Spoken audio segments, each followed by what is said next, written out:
welcome back everyone. Welcome back to another week, another edition here, another of the final day, I should say, of the OSC Elite Rising Star 18 day number 7. I'm of course your host VIP. With me I'm joined by these amazing players and by the people in the chat as well. Welcome one and all to one of the major events here featuring up and coming players. Welcome to the OSC Elite Rising Star tournament. This is a tournament designed for those rising star talents in StarCraft. Let's go, baby, let's go. The way this tournament works is that it is restricted. It is restricted and limited to players that have not achieved too high accolades when it comes to offline events. Offline events like EWC, DreamHacks, IEMs, events of that nature. If we did go too far, then you are ineligible for the OSC Elite Rising Star event. Likewise, if you place too highly in the OSC Elite, in the OSC Championships, alongside even winning too many of these events, then you're also ineligible. So that's why we are excluding certain players. But otherwise, we have the up and coming talent in StarCraft facing off in one big major event. Let's go. Let us go. Again, 7 weeks. It's been actually, I think, a little bit more than that, actually, like 8 to 9 weeks of StarCraft of OSC Elite, and now we have our top and final players. Let's go. Let us go. Let us catch up on the bracket itself. Un momento. And here we go. Bam. Okay, so quickly heading on over here. Exclamation mark B in the chat to have a look at the bracket yourselves. The bracket is, of course, live. It is updated.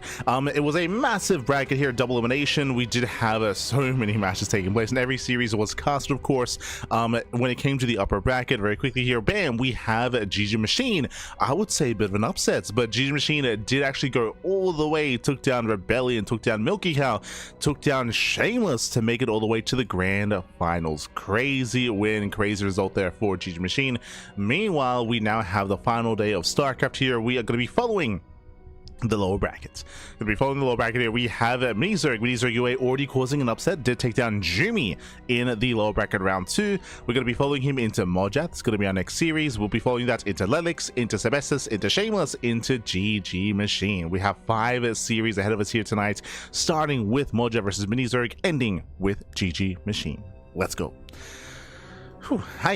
Let us go. So plenty of matches, plenty of StarCraft is ahead of us here, and let us quickly jump into our first series of the broadcast. We're going to be jumping into Mojat versus Minizerg. Game 1 is going to be on Ruby Rock. Let's go. Let us go.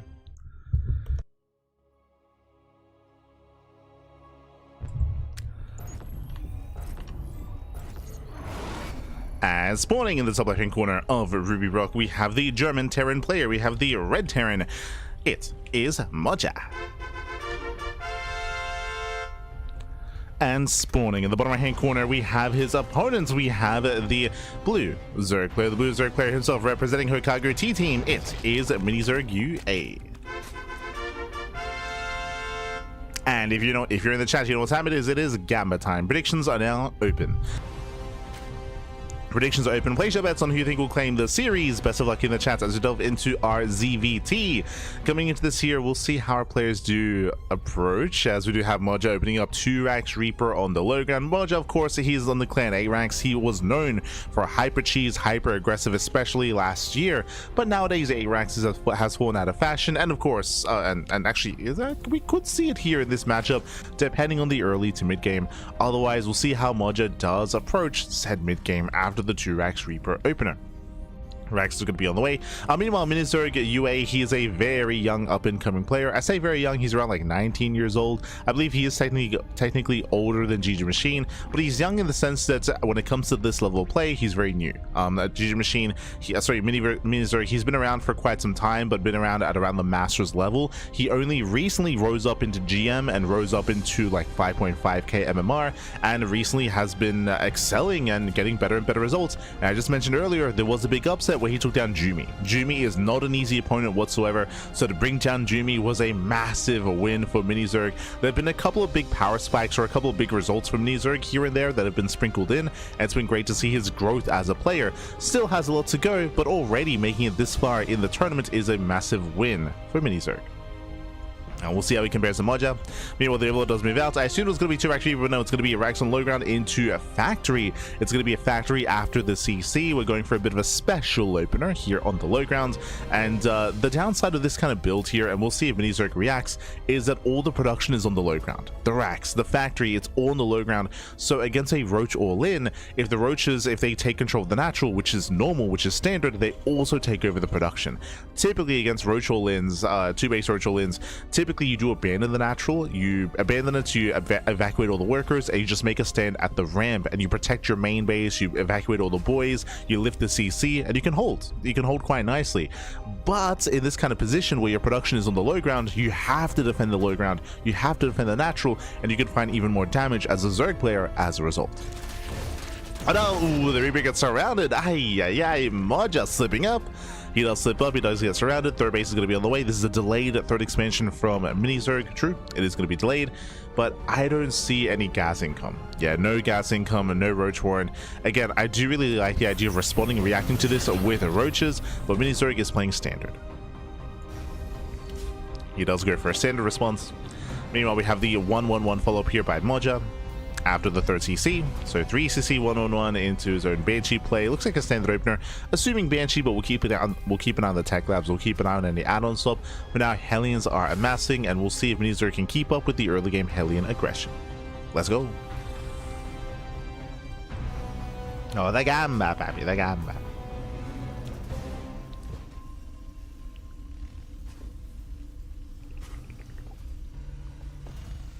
As here come those Hellions, there's a tech lab on the initial Rax. Link Scout does confirm the starport, does confirm it's still on the way, so is aware that there's a CC in the main.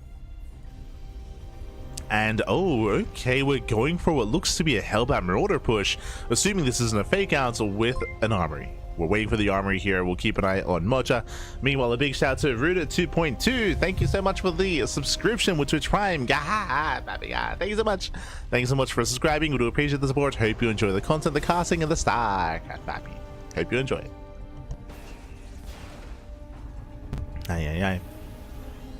As Zero does poke in. There's the add-on swap. Okay, so it looks like it was a fake out. So it was a fake out. There's the add-on swap. Looks like we're not going for the armory. We're not going for any kind of a Hellbound push. But Mini Zerg, what is he seeing? He saw the... Oh, did he see the research? He didn't. Oh, yeah. So he's not fully aware. He's not fully aware. Behind this is droning. It's going to be a lair first build here by Mini Zerg. Meanwhile, we have Hyperfly Rotors, delayed Banshees out of Moja. Now, the early Viking, which did reveal itself, which did hunt down one of the Overlords, does make it seem like we are not going for a Banshee opener, as this is inefficient. This delays the Banshee by quite a bit because we did have to make the Viking first. So in Mini Zerg's eyes, he may delay his spores. Spores are being thrown down in the third base mineral line, in the main base mineral line as well, but the natural is currently exposed. Oh, we're playing... God damn it. I forgot this about Moja. Yes, if we can't 8 racks, it's time to mech it up, papi. Let's go. Let's go. As the Overlord is hunted down. Nice pick up here by Moja. So that's going to be a second Overlord kill. And now coming in for the third. No transfuse. Yeah, no transfuse energy available. Overlord is going to go down. 3 Overlords. Massive pickups here from Moja. Very nicely done. Behind this going double armory, double upgrades, mass factory. Supporting his army with his own Banshees, of course, with speed Banshees. It's going to be battle mech with Banshee support. And this can get out of hand here. It's going to be a very mobile composition. And we'll see if Moja can get into a mineral line. Okay, that natural still exposed. Meanwhile, Mini Zerg is none the wiser. I don't know if Mini Zerg has much experience with Moja on the ladder. I would hope that he does. Again, Moja is known for his mech. But currently, Mini Zerg, he has no Roach Warren. He's going +1 Carapace, he's going into 1-1 upgrades, he's going into Ling Bane. Oof, this is not very efficient against mech, so I'm very concerned here for Mini Zerg. Ling's attempts to slip in. Oof. Still no major scouting, still no sign of what's to come. Actually, at this point, seeing this many Hellions across the map and defensively should be a tell. Right, this should be a tell. Oh no, the Banshees, they get into the main. They get into the main base, Queen goes down, the mining is being denied of the gases. Nice hold position micro. And this is already getting out of hand. It's going to be 2 drone kills and a Queen. Now, something that's surprising me here is where are the Cyclones? I assumed it was going to be Battle Mech with Banshee support, but we are still making more and more Hellions, by the way, and we're going straight into tank production. So no Battle Mech and no Cyclones. It's more of a traditional composition. A lot more traditional. Meanwhile, Lingbane Hydra out of Mini Zerg. This can work. It doesn't really have too much longevity here against mech, but it does have a certain timing available, especially with Vipers. So Lingbane Hydra into Viper Tech can hold its own, but against a tank heavy composition, less so.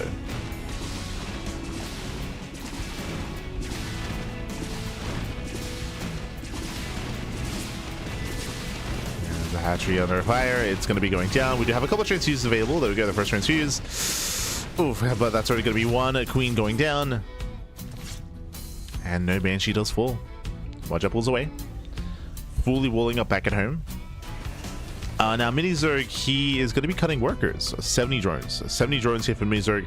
We're cutting workers. We're amassing a Lingbane Hydra. At this point, he should be 100% confirmed. Of course, it is going to be mech. And we'll see if he stops droning. He's still making nothing but army. Yeah, there's no tech. There's no infestation bits for Hive Tech, for Vipers. Lings, they do slip in. Moja does react. He reacts, he responds. There are the drones. These are late. Yeah, late drones here from Mini Zerg. He's now going for the Spire as well. This all does feel delayed for the Zerg player.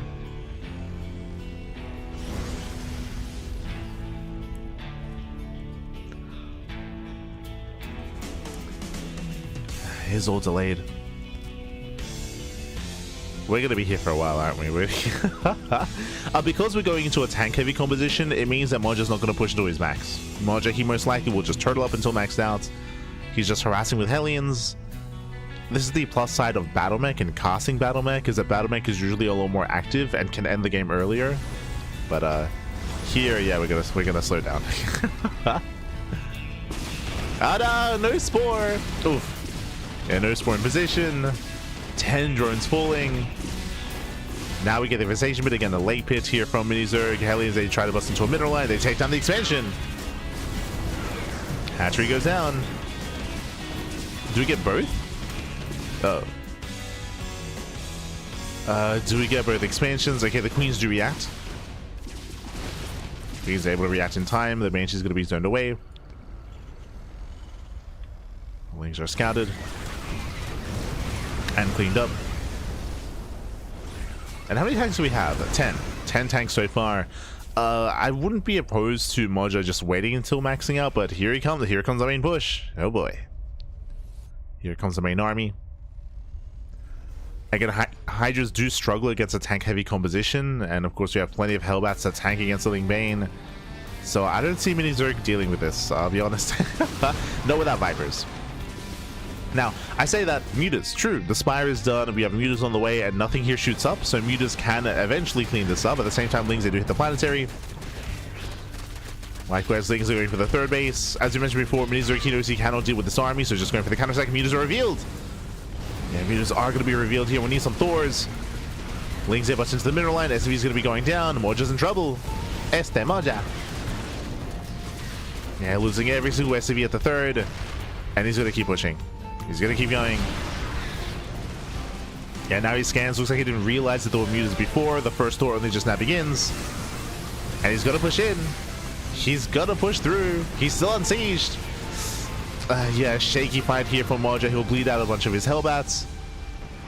Tanks are going down.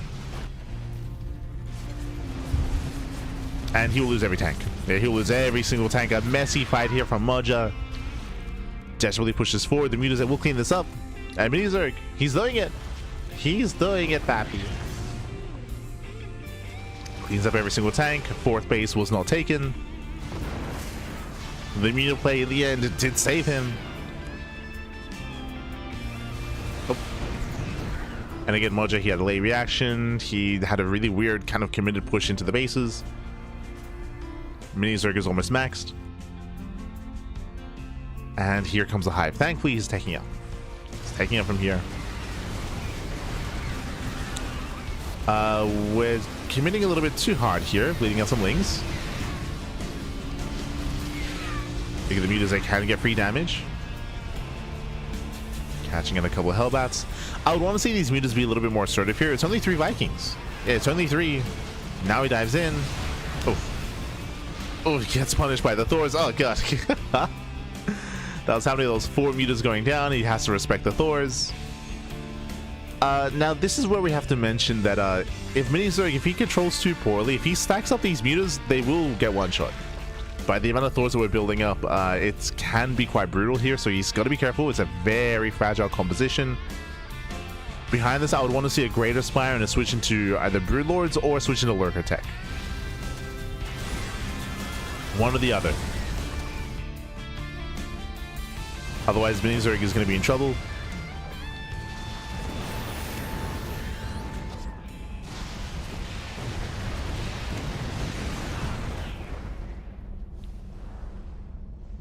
Minizerg breaks in.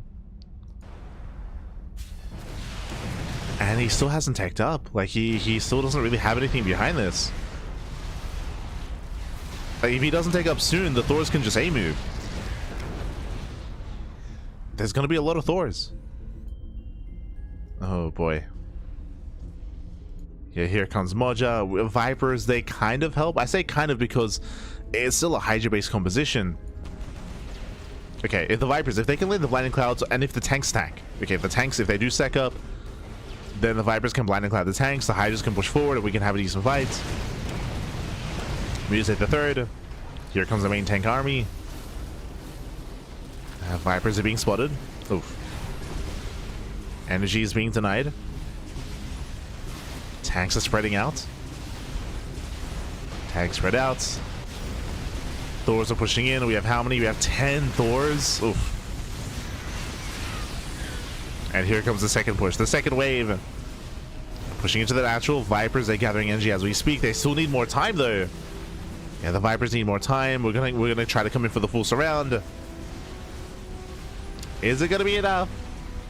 Does Minizerg have enough? Oh, does he get a tank? Oh no! He even does! He gets in too soon. Yeah, he comes in too soon. Every muta's gonna go down. Hydras now they come in. Vipers, they do blind out some of the tanks at least. Yeah, some tanks get covered. Thors, they pop off. Blind clouds running out. Hydras are trying to break through. He gets us around. There we go. 1, 2, 3. Thor's gonna be falling, and it looks like Minizerg, he barely has enough. Just barely. Oh god. It cleans up the final Thor. Takes on the final Thor. Did cost him every single muta, did cost him every single Viper, still lost an expansion. Economically wise, we're on a 2-base economy. Okay, we have top right, we have center left, sorry, center right as well. So we have a 2.5 base-ish economy. Meanwhile, across the map, Moja also no low SV counts, but he has mules. Yeah, he's muling. We're getting messy. We're getting finally battle mech. Speaking of finally, Greater Spire and Lurker Den. We needed this earlier. It would have been a much cleaner fight with either one of these tech structures. I'm going to say either one with Lurker Tech. It would have taken too long to make Corruptors and make Broodlords. It would have been unreasonable to ask for that. But Lurker Den could have been seen earlier, and that could have made for a cleaner fight. 12 drones going down. Oof.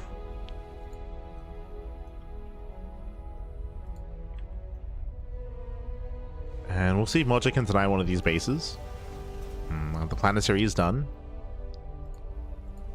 Planetary is done. That's a lot of Thors waiting here at the forward base. It's Thor Cyclone.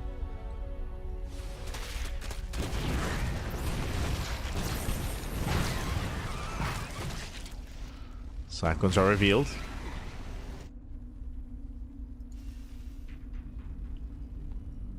Jeez, we're just getting all the upgrades, right? we're investing into Neural. I mean, Neural is necessary against that Thor heavy composition. That is true.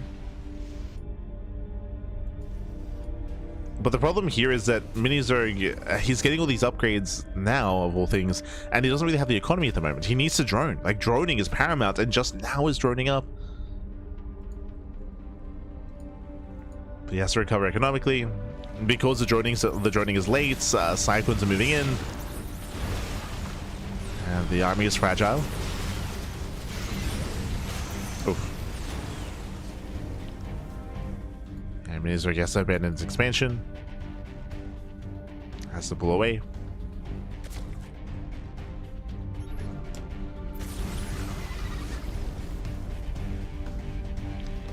Do we have any Vipers left? No. Okay, 0 Vipers. There are going to be 7 Sorry, getting up to 10 Infestors. Jesus. 10 Infestors. I believe we do have Lurker range. We need a... I mean, yeah, we do need Lurkers here. At the same time, the issue is that we're building up a Ling Hydra Infestor Lurker composition. This can be really good against Thors, but now we're switching back into tanks. Like, the tanks are still going to be an issue. And this is why, like, a Hydra-based composition against mech doesn't really do too well, because it struggles against heavy tank counts. You have to, like, adjust into Lurkers to deal with anything else. Vipers, I feel like, are going to be necessary.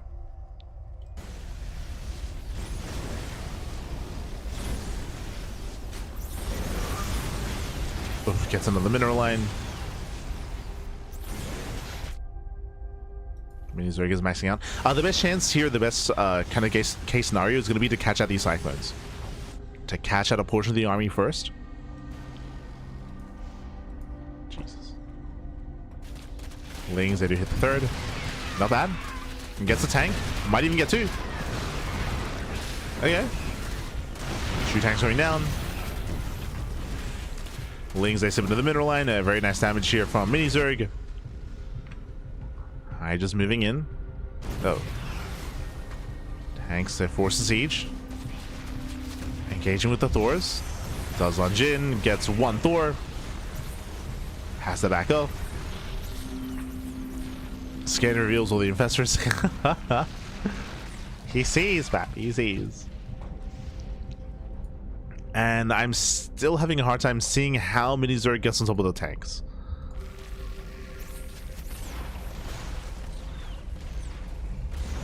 Lurkers are denied. Moja's pushing in. Here comes wave 3. The 3rd pushback. And here comes the main army. Takes out the hatchery. Pushing in towards the natural.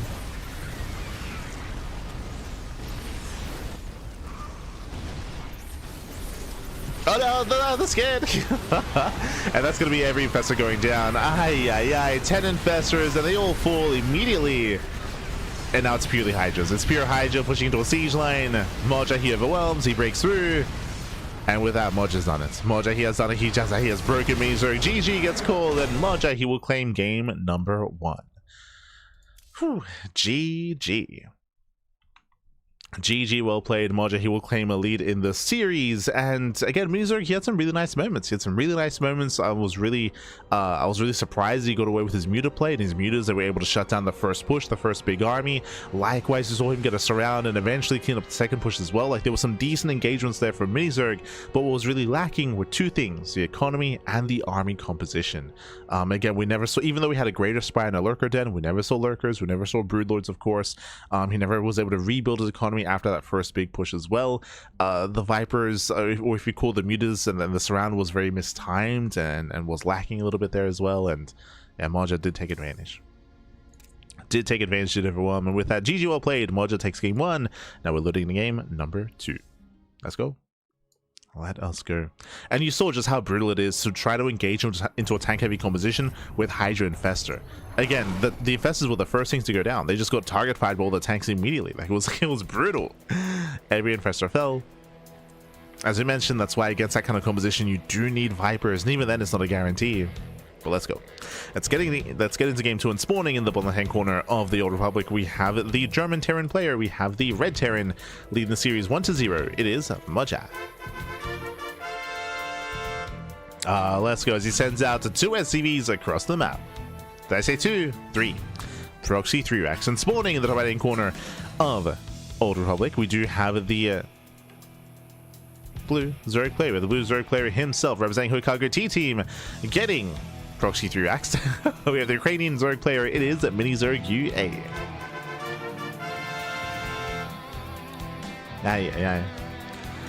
And here we go. Here comes our proxy. Raxes are being thrown down as we speak.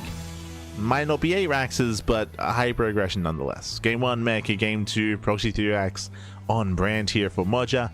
Mini Zerg, he's checking with the first Overlord. He does go across the map. The second Overlord should be checking the nearby proxy location, but no, is going to be parked outside of the natural. So this Overlord will give Mini Zerg some information as to what's going on. The way this works here is that Moja, he wants Mini Zerg to pull the boys. He wants him to pull the boys. He wants him to only see 2 SCVs. The way this works is against a proxy 2 Rax, you can pull the boys that deny, like chase the army, deny the bunkers, and shut this down. Against a 3 Rax, though, often that gets punished. Just because there are going to be extra Marines than normal. They're going to be more than expected, and they can punish the boys being pulled. And yeah, intentionally, we're showing 2 SCVs. We're showing 2 SCVs to Mini Zerg, so he's making it look like a proxy 2 Rax. Bunker is going to be thrown down. Yep, the boys are being pulled. He does get baited. Third SCV is revealed, and now we have to commit anyway. Yeah, it does commit. It does take down the first bunker. SCV does fall. And thankfully doesn't chase. Okay. Does not chase. Pulls back with the drones. Second bunker's on the way. Again, we have to buy time for the queens. We have to buy time for the Zerglings. And no spine crawler. Does try to break out. Okay, there are 4 lings, down to 2, down to 1, down to 0. 0 lings, now it's just the drones. Marines, they do slip away, they don't get surrounded, and every drone is going to go down here. Oh god, 3, 4 drone kills. Thankfully though, actually only 3. That's acceptable. That's acceptable losses, only 3 drones. Queens are out, Mini Zerg holds. Okay, Mini Zerg, he does hold, he does defend. He just had to buy time for the queens, and he did minimize losses. Did lose 3 workers, and the worker... Oh no. The boys are being pulled, and he abandons the low ground, but spines are on the way. Very good reaction here. We need more spines. Second spine crawler, Pappy. There we go. Again, shout out to the MVP Overlord. He saw the boys being pulled, abandons the low ground. Mini Zerg is doing it. I wouldn't have been opposed to like a 3rd queen instead of a 3rd spine crawler, but regardless, no, he goes back. Moja, he turns back around. He will kill the low ground expansion. He's going back home to mine. Moja. I mean, good response, good reaction. He's like, hold up. I cannot kill your main. Like, no shot. There's no shot I can kill your main base. Yeah, the boys are pulled back. Do we cancel in time? He does. He does cancel 1. And now Mini Zerg is forced into a 1 base all in. He lost the natural. He lost it.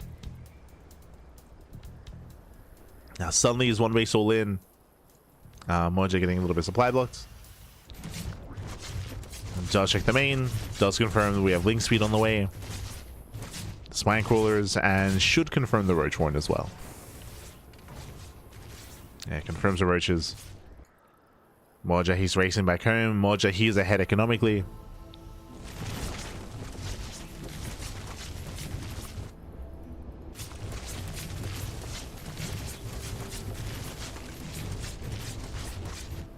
Moja's the first to expand. As we mentioned, Mini Zerg is all in. He's all in. He has to end the game with this. Ooh, does cancel. Does cancel, does expand. Mini Zerg is going to try to macro out of this instead. And we're in a really weird game state. After all the chaos, after all the aggression, after all the proxies, we're slowing things down into a macro game. The question becomes, who do we favor? Oh, a little bit indecisive there. Yeah, Roach Horn is being rebuilt. What's the plan? Are we going all in or not? Cancel the Roach Horn, throws it back down again. Indecisiveness out of Mini Zerg. Again, Mini Zerg is behind, so I feel like the all-in had to be the answer. Jesus, Moja double expanding, getting a 3rd CC as well. Mini Zerg will scout the command center.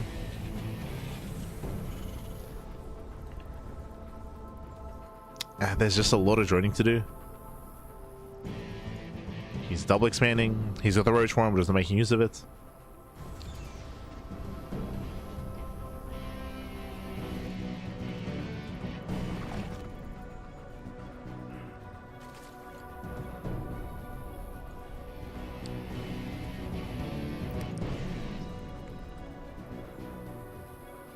And we'll see if Moja can recover economically. We're now going for the lair. It's going to be it. Almost a 6-minute lair timing. Let's go. Let's go.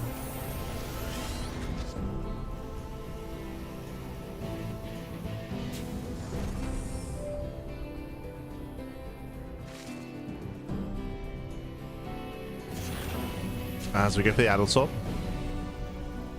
Going into Banshee play. Investing in the high-flight rotors. I mean, currently the queen count is very low. The anti-air is very limited. This is a big concern here for Mini Zerg. Now, with his lair finishing, he should be able to morph in the Overseer and get a scout off, right? So we should be seeing an Overseer scout soon. That's also why the late lair is brutal, just because it means a late scout. A late Overseer. Those things, they do attempt to poke in. They get one. One SCV. One SCV goes down. We have 7 roaches on the way. We should not be making roaches this early on unless we plan on going across the map. Yeah, it looks like panic roaches. Because Mini Zerg is droning. These drones are so late. And these roaches are too early. And you couldn't even argue these are like defensive roaches because we have spines. We can just reposition.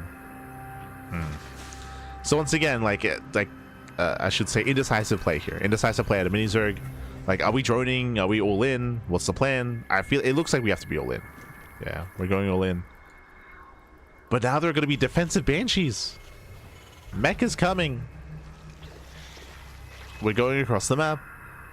Walking the Queens on the Alcoholic. It's going to take a long time. It's a longer rush distance by ground. This one is going to be 2 Banshees. Moja doesn't see what's coming.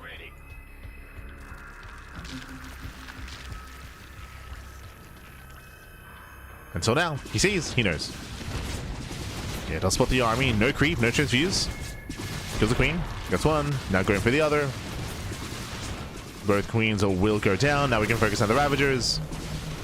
And it's just free damage. Just free damage here. Gets one Ravager already before the fight begins. Gets a second Ravager. Oh no. And Ravager's going to be going down. A Biles on the tank. There's one Ravager left, down to 0, but he does get the tank though. Okay, tank goes down. Breaks through the low ground. Hit busting into the natural. The Banshees will eventually clean this up, but how much damage is going to be done? 3 Banshees. And 3 Banshees Lings, they do bust into the main. Hellions, they hold the line. Wow.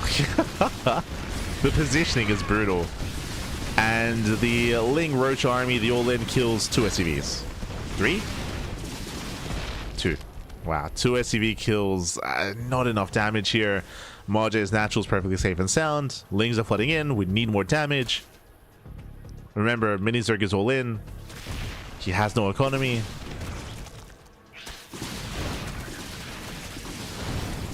No. And behind this, we're going for a Spire. I mean, Mutaplay can be very effective, but the problem here is the economy. 37 drones. Like, that's under 2 base saturation, by the way. Like, there's nothing at the third. There's nothing at the third base. Again, Moja is far ahead.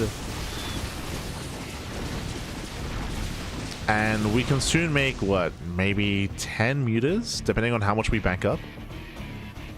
Depending on how much gas we store. Again, the muta play is viable. Like, it has potential. The mutas have potential. But, do you have any queens, by the way? How many queens? 2. We have 2 queens. We have 2 spores. There's no spore at the third. Banshees are moving in. There are not enough queens to deal with this. And Moja, he can wreak havoc. He can and he will. Yep, denies the spore. Killing more workers. Remember, there are only 2 queens. No, there's no transfuse. Yeah, no transfuse available. Gets 2 queens. They both get sniped. 0 queens left.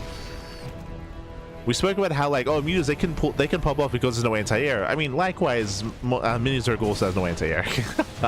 Oh god, these flying machines, they're crazy, man. They're crazy. There we go. Mutas now pop out. Banshees a split to get away. Oh, was right, just rallying the Banshees in. And Moja has 70 workers, almost double the worker count of his opponent, plus mules. plus mules back. Alright, how many meters? 10? 11. Okay, 11 meters moving out. What's the answer looking like here? We have currently 2 cyclones. Oh, snipes a meter. Now up to 4 cyclones, no Macfield accelerators.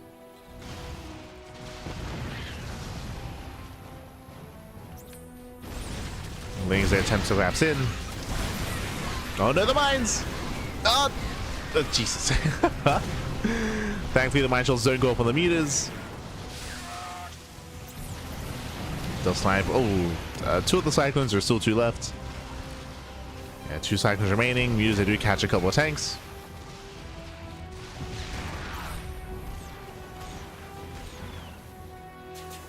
But a lot of time is passing. More cyclones are amassing. Macfield accelerators has begun. A lot of injuries did go down. Also the Banshee.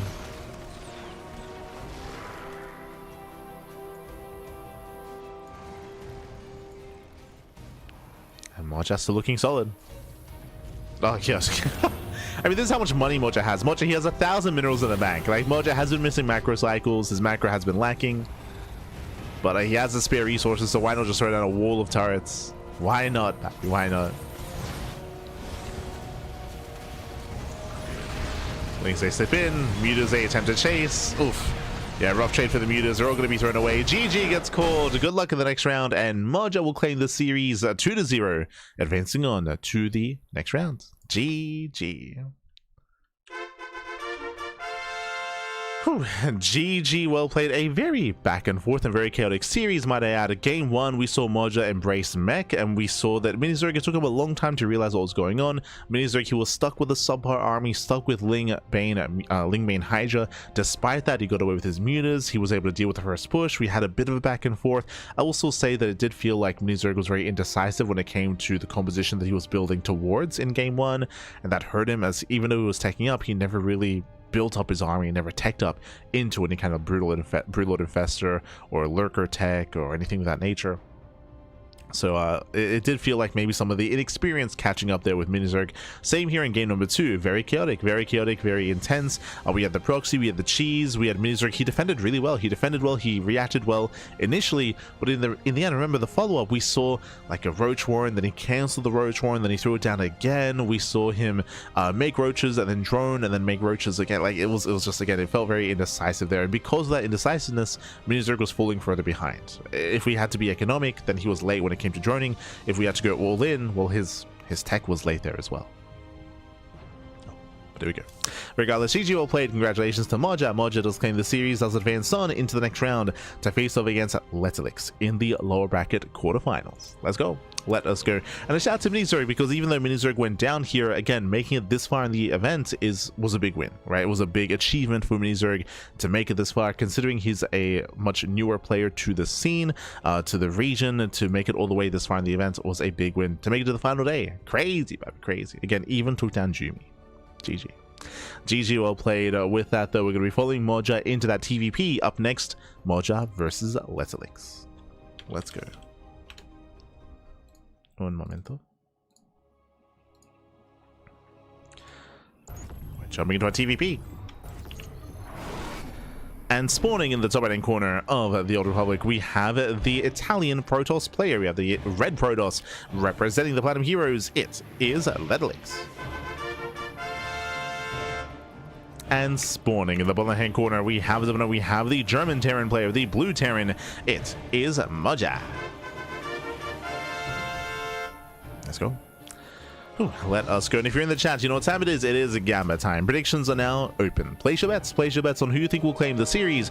Will go the way of Ducklings, will go the way of Moja. Best of luck in the chat as we delve into our fresh best of 3. Now, coming into this, Moja, we saw his style against Zerg. We saw cheese, we saw mech, and that's kind of all that we expected out of that, of course.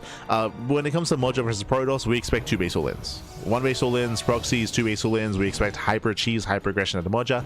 The other thing that I do expect is mech. Mech is something that is still seen against Protoss even after the change to the Cyclone. We even see it from players like Maru, players like, not quite Beyond, but Maru, Cure, and Clem. They do mix in mech from time to time, so it is still something that we that is viable here, as we're going for a CC first build by Moja. Jesus. Okay. CC first. Greedy start.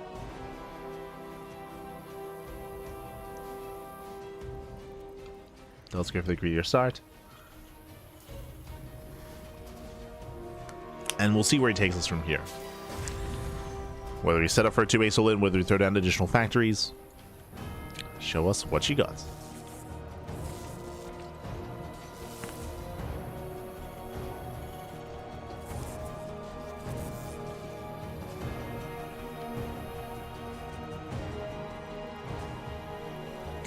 As, oh, hello, that is not going to be a mech. We have a second Rax on the way, and we're leading towards a third Rax. So we're going for a 3-Rax stim timing. Now, I'm getting ahead of myself. I'm assuming this is a 3-Rax, but technically, because it's Moja, we could go up to 4 Raxes. True. This could, he could turn this into a 2-base all-in. As you go up to 4 Raxes and then pull the boys. So we'll see when and where he stops. Technically, this could be a 2-1-1. 2-1-1 is not unheard of in TVP. So we're waiting for the third Rax or for the factory. As we have a concussive shell on the way.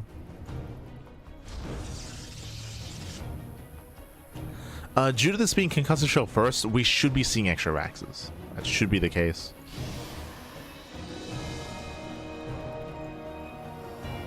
As our 2-on-1s are typically building up towards sim timings. Yep, there it is. There's that third Rax. And again, I'm not putting it past Moja to throw down one more Rax here. So, eyes are on Moja.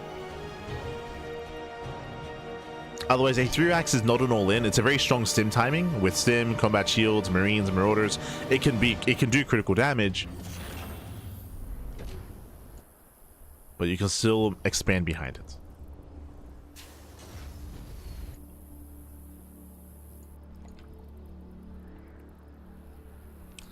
Meanwhile, Lelix going for his own hallucination scouts, getting vision for the first time. Back at him going to blink. We have how many gateways? 1 in the main and 1 in the natural. Sorry, 2 in the natural. Okay, so 3 gate. 3 gate blink. Hallucination goes in, and the hallucination should get a full scout. There we go. Does confirm the Raxes that are being turned down. Oh, no battery. No shot. No safety battery.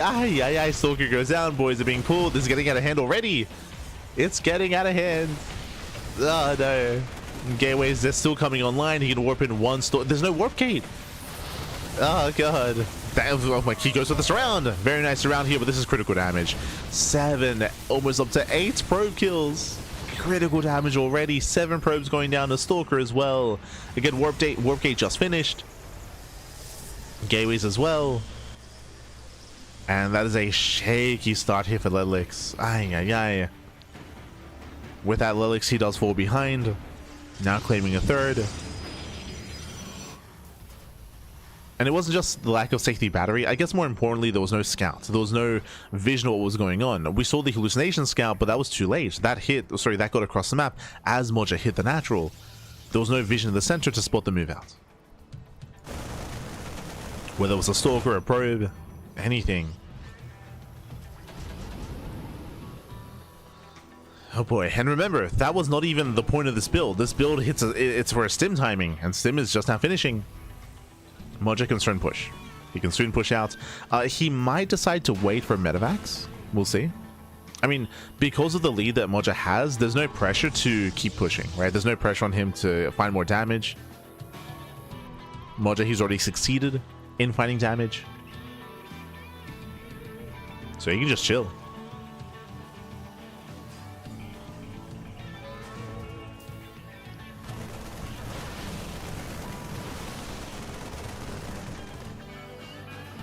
Telling me that Moja is all about that fine cheese.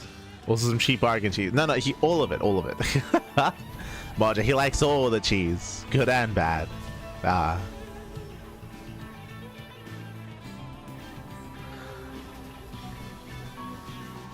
think I would say that Moja, he's maybe the most... Is he the most aggressive Terran player when it comes to the European scene? Like the upper echelons of European players? I think so. Like, I think in the past I might have given that to like Ziggy, but Ziggy's retired, right?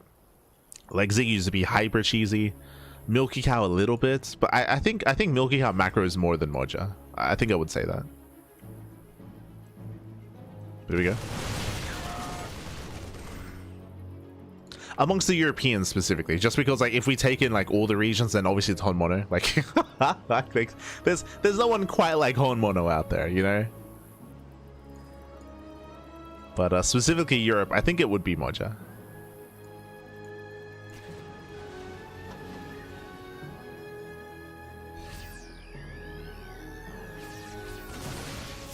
As he does step in, yeah, let's go into the bases. Diving into the natural. Once again, there's no battery. The army's out of position. Yeah, let's see a supply block trying to engage. We got the slow lots waddling into the mine. Not like this. As Moja, he will overwhelm. From here, he does overwhelm. He can just go straight for the mineral line. Probe's going to be going down. Critical damage. I mean, we already had critical damage earlier. Now even more so. 14 probe kills. Yeah. Oh, he's not done. Did I say 14? 18. Yeah, nice target firing, getting up to 22. Shuts down the natural. Sims in, partitioning the stalkers. And Lilix, he will hold, he will survive, but has sustained far too much here. 23 probes going down. Lilix is down to 37 probes. That is under a 2-base saturation. Under a 2-base economy. He's now trying to build up into the Bay, into Colossus production. Here comes wave number 2.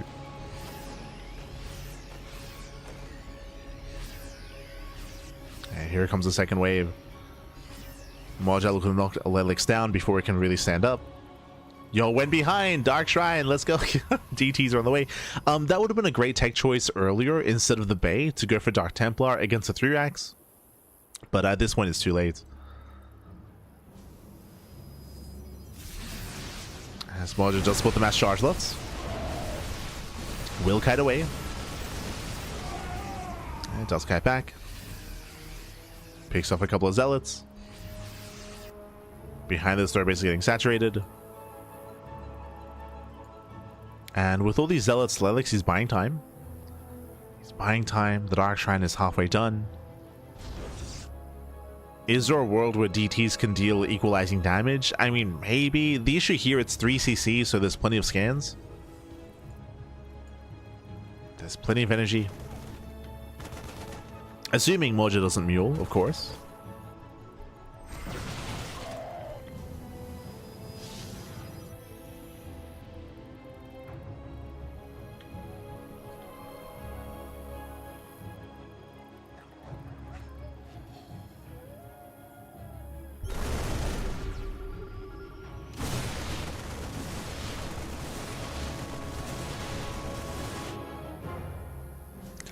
So here we go, the Dark Shrine is now done. We have 3 DTs morphing in. They do warp in, they move out. Moja is giving Lilix a lot of time. We could have seen him be a lot more active and aggressive to pick away at the army. Now there's also a Colossus. Moja still has a massive lead, but Lilix has potential. What do we have here? No bunker. Likewise, no safety turrets. Oh, we just muled. There's a scan. Yeah, there's a scan in the main. DT rolls in.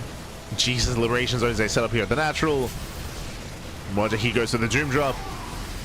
He takes over the natural. At the same time, here comes the Dark Templar. Yeah, DTs are waddling in. There's the first scan. There's a second. 10 SCV kills, not bad. Third scan in the main. And this is good damage here, but what about the main army? What about the man with gun? Oh, God. As there's a 4th scan, the final Dark Templar goes down. 15 SCV kills for 3 DTs. That is well worth it. That is good damage, but it may not matter. Oof. Yeah, it's also going down. The army sims in. He wants a Colossus. No, he gets it. Oh, my God. Barely does bring it down. No more Colossus. No more splash damage. And GG gets called. Moja will take game number 1. GG. Whew. And GG, well played. We'll take a lead in this series. And again, winding it back here was just a brutal start. Going for the initial 2-axe opener into 3-axe, we saw that Moja was able to catch Lelix with his pants down. We saw that early on he didn't see the army coming his way, and he got caught out. So losing, what was it, 9 probes? 7 to 9 workers at the very start of the game was brutal economic damage. With that, Lelix, he fell behind, and that's why we had such a shaky defense against the stim timing, just because so much damage was dealt early on in the game. GG. GG, well played. With that, Moja takes the lead, and now we're going to be loading into game number 2, going to be loading into Tourmaline. Let's go. Let us go. We'll see if Lelix can bounce back and force the ace match. We'll see if Moja can close it out. Oh, as we are loading into Tourmaline. This is a hyper-aggressive map, by the way. And spawning in the bottom left-hand corner of Tourmaline, we have the red Protoss player. We have the Italian Protoss representing the Platinum Heroes. It is Lelix. And spawning in the top right hand corner, we have his opponents. We have the German Terran player. We have the blue Terran. It is Moja. Let's go. Let us go. As we are going to be settling in.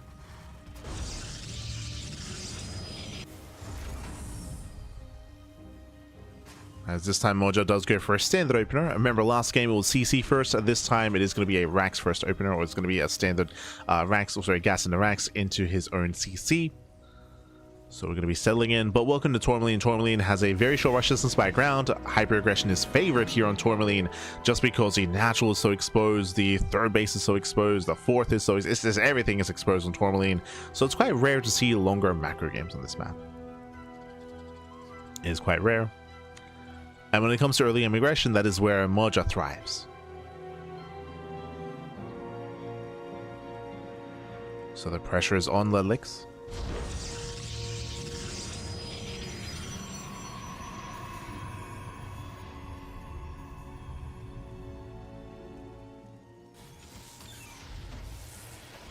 As we're, wait, hold on. We're going for a single gas opener, but we're still going for the faster factory. Interesting. Okay, Moja. You have my attention.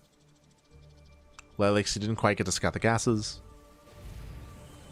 But we're going for a delayed CC.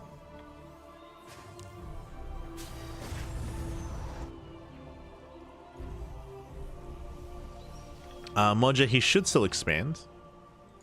Yeah, CC on the low ground. From here, we can go for an add-on swap into Reactor Hellion. Curious. I mean, it's too far away for an add-on swap. Okay, we're just going straight for the tech lab. So no Hellion production early on. This can lead into safety cyclones. Because the factory is so fast, we can go for a faster starport. Bear that in mind as well. But I'm curious to see where he takes us.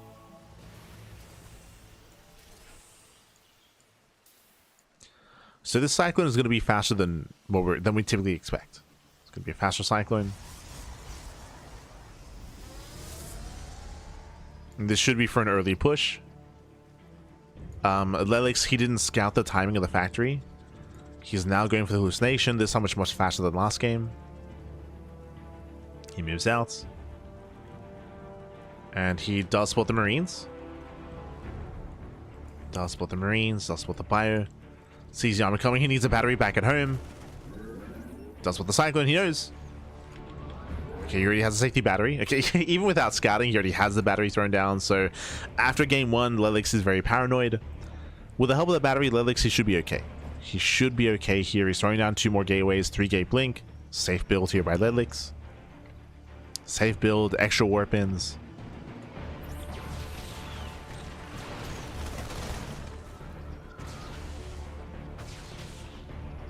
Moja waiting for the lock on. And doesn't break through. We do see the Stalkers getting baited out into the open. That's a little bit risky here as we are far away from that battery. Okay, breaks the lock on, pulls away, and Lelix does hold. It was risky. It was risky, but he does hold on. Behind this, what do we see? We have a second and third racks, 2 base all in. Yeah, 2 base all in here by Moja, building up to 3 raxes into the eBay for +1 before the starport. Hyper aggression out of Moja. is being hyper aggressive. Thankfully, the hallucination will confirm. Basically, what's happening here is that we are delaying the starport, we're delaying medevacs, we're delaying drop play in favor of early stim. So really fast stim here for Moja, building up his heavy marine counts, and this can lead into pulling the boys. You can pull the boys with this. And it's going to hit quite hard. Likewise, I believe this can hit, or this should hit with 2 tanks. Actually, never mind. Going for the add-on swap. Okay. Add-on swap in an earlier stim. Sorry, into combat shields. There's the swap into reactor. Does still make the starports. So we can just go into an add-on swap into reactor and medevac.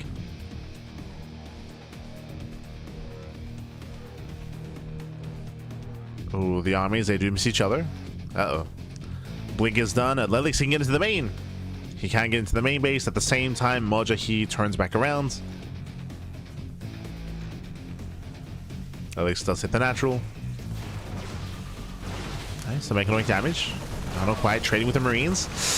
He's gonna get surrounded. The army comes in behind. No, Blink is on cooldown. Yeah, Blink is on cooldown and catching out 1, catching out 2.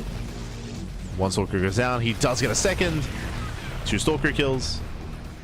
Nice catch out of Moja. And the upgrades are almost done. Remember, this is going to be hitting with stim, combat shields, and a +1. Medevacs are on the way, then it's go time. Just waiting for the medevacs. Lelix back at home. He's working on charge. He's getting safety immortals. Again, Lelix, he did already rescout, so he knows. Like, he knows like that aggression is coming his way.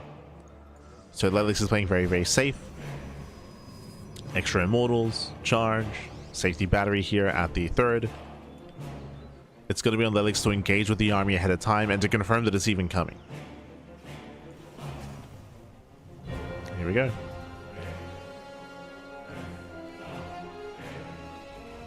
Yeah, medevacs have arrived.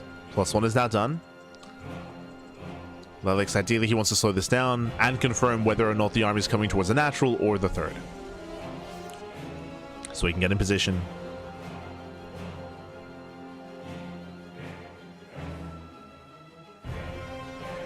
As Moja is pushing. Here we go. The boys are being pulled. He gets scouted. But the boys are being pulled. As I mentioned, 2 base all in. Lelix is aware. Cannons are being thrown out of the natural. This does feel late. Yeah, we could have thrown this down earlier. Like, he had scouted earlier. He knew that it was an all-in.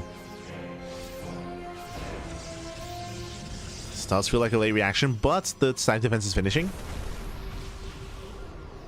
He still needs a little bit more time.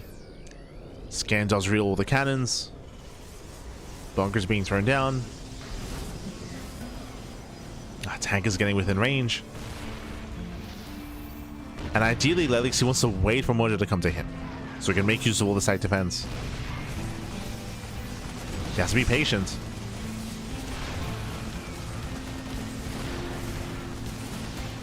Lelix, he does catch reinforcements, not bad. Marines going down, Marauders going down as well. Oh, the Rovers within range? Oh no. That's going to force Lelix's hand. Yeah, he has to go in. Comes in for the surround. There are 2 bunkers done. Dives on the tank. Tank is going to be targeted down. Still gets 3 volleys off.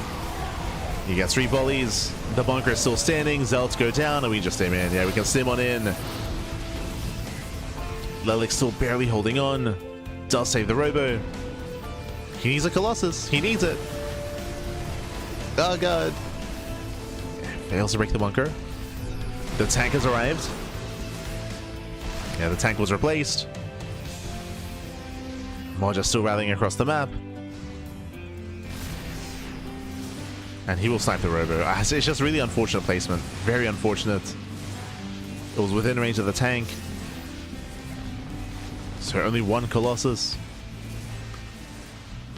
And Moja is finding a way into the natural. He gets in. And now there's a second tank. I mean, we spoke about it, right? There's a reason why Tourmaline favors aggression. Like, this natural is just so open, so exposed. It's so difficult to defend. But hey, I mean, it made it through the vetoes. It made it through.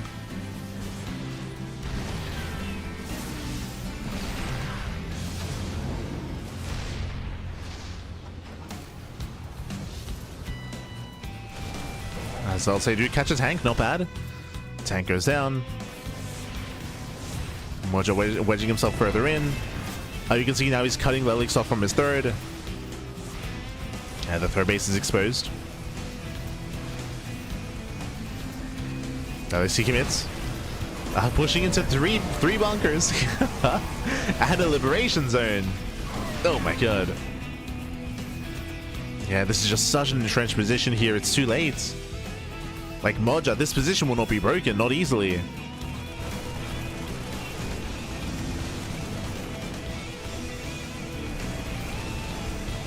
Mining is being denied. Though this being pushed back into a two-base economy.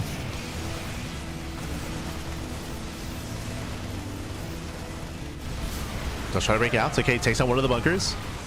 Takes down one, dives on one of the tanks as well, but now we can sim and he can chase the Immortals. The Colossus as well. Big overextension, big overextension. GG gets called, and Moja, he will claim the series 2-0, advancing on to the next round. GG. Whew. GG, well played, congratulations Moja. He will claim the series, he will advance on into the lower bracket semi-finals. Again, Lelix, he scattered across the map, he saw the build of choice, and he was very late to react and respond. But before all of that, it was just really unfortunate that his robo was where it was placed. The robo was too close to the edge of the natural, so it was within range of the tanks. Tanks were popping off, tanks that were within range, and that meant that only one Colossus was able to spawn in. If the robo was kept alive, enough time was passing where we could have had a second, we could have had a third Colossus, or even extra Immortals, but it's just such a shame that it was so close to the edge, and it was within range of the tank, and as a result, the robo went down quite quickly. With that, there was no defense available. GG.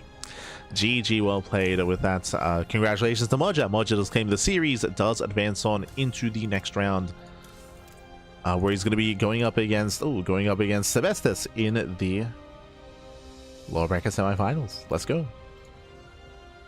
Let us go. But shout out to Lelix for again making it this far in the event, for achieving this result. Quickly here, I want to say Lelix did take down some bigger names to make it this far. Took down Inexorable, true, and did go to the ace match against Shameless as well. So did do well for himself. But that leads us into our next series. It is going to be a Sebesdes versus Moja in a best of 5 this time. Oh boy. The best of 5s are now upon us. A longer series, longer matches. It's still Moja though, so we're still leading towards hyper aggression, but we'll see. As we're loading the game 1 is going to be on Ruby Rock. Let's go.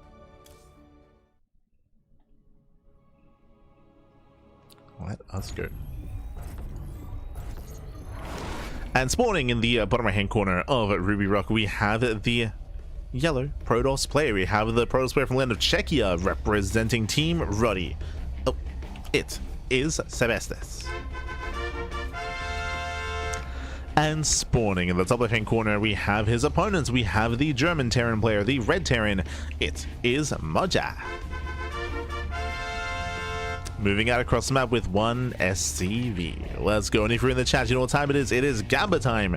Predictions are open. Place your bets on who you think will claim the series. Best of luck in the chat, as we are expecting still non-stop cheese and aggression out of Moja, because he moves out with one SCV. He moves out with a second SCV as well. So he's going for the proxy 2 racks. Racks are being thrown down. And we'll see if Sebesdes is able to react and respond. Now, coming into the series, Sebesdes, he is a higher caliber player, only slightly compared to Lelix. Sebesdes, he has achieved some greater accolades, is a stronger Protoss, I would say. So there's going to be a higher mountain or a higher mountain to climb here for Moja. We'll see though Sebesdes can keep up. Again, Moja has a reputation. We can call him the cheesiest Terran in Europe, and most players are aware of that, but it's all about scouting and reacting. So Sebesdes does move out with his initial probe. Does move out.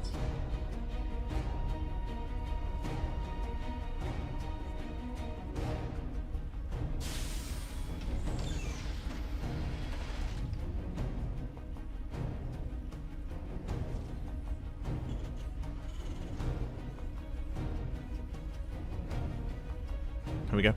As we're going for the gas steal, okay. A quirky move here from Sebesdes. Remember, Sebesdes, he does scout, he does confirm the Rax is missing, and he will also go for the steal as well, delaying any kind of factory follow-up. So cheeky moves, and meanwhile it's going to be 2-max Reaper out of Moja. The Reapers are amassing, the eBay block is thrown down. Sebesdes is contained to one base. And he's going for the Robo. Ooh, a strong reaction. Yeah, strong reaction here from Sebesdes. Also, I think that was the Nova voice pack. I'm very unfamiliar. I'm loving the block. Once again, delaying any kind of follow-up. Our base is under attack. Yeah, I think that's Nova. I don't... Maybe? Maybe it's like Kerrigan?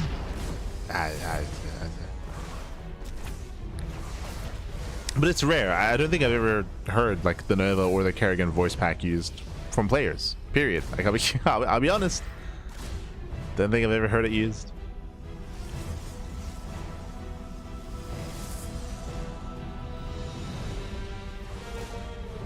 As the Reaper so far getting 1, 2, 3. Oh my god, 3 probes. 3 probes going down, already critical damage. I say critical damage, I mean good damage for 1 Reaper. Bearing in mind though that Moja is committed, right? He's even going into Proxy Marine? Wait, what? Wait, what? Wait, how many Reapers did we make? 1? Sorry, 2. Reaper's gonna be chased down. A nice pick up here from Sebesdes. Moja, he's trying to transition. Factory back at home, floating back, throwing down the bunker as well. And yeah, we're abandoning this. Okay. Moja does abandon. And again, the gas steel does come into play. Does come into play here. Meanwhile, thanks to the Robo, Sebesdes, he can counterattack. Again, faster Robo, delayed expansion means that he can push. And Moja's on the back foot. He's on the back foot. Remember, he has no production back at home. He's going to have the bunker to help protect the wall, but what about the mineral line? The mineral line is exposed. That should be the goal here for the Prism.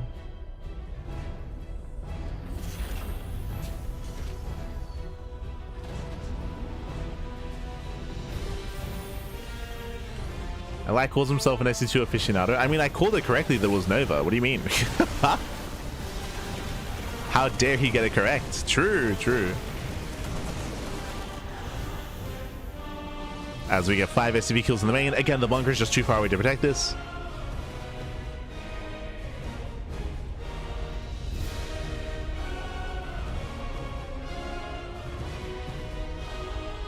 When Shin plays, I would say that D.Va is probably the most common non-default announcer. Like, there's a good amount of players that use D.Va. Shin is one of the notorious ones, but like Homono plays D.Va, of course. A lot of the weebs play with D.Va.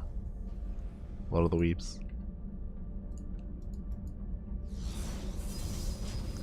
Infamously, Estrella uses Whiterra. I always appreciate casting Estrella. He's like the only one that uses Whiterra. Inexorable uses Total Biscuit. And I think there's a couple that use Jeff. They're using Control. Couple.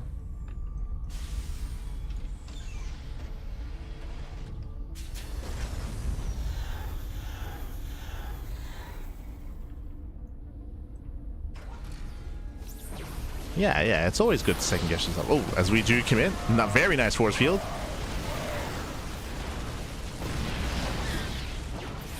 Catching out the Marines. Catching out the Bio Army. Punishing the move outs. Again, Moja still contained on one base. So he does find the Cyclone. Behind us, we have Sebesdes. He's the faster player to take the expansion. He's already on 2 bases. Already getting into Disruptors? Wait, what? Okay. Early Nova into Colossus. Ay.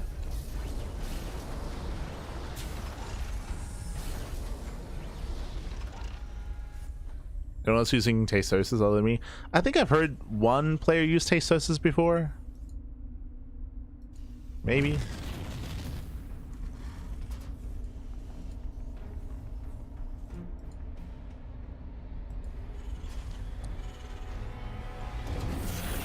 Not a very popular announcer amongst the players. I've heard a good amount of Abathur, but I think most like have the consensus that Abathur is one of like the better voice packs. A decent chunk of Abathur.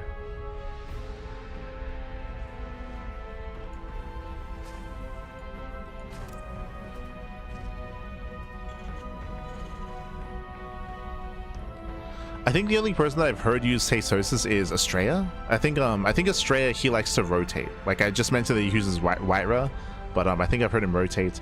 I know that Migs uses Castor Park. I know that's another popular one, even from non-Korean speakers. Like Castor Park, I mean, he does have a vibe to him. Este Castor Park. I've heard a decent amount of non-Koreans that use Castor Park.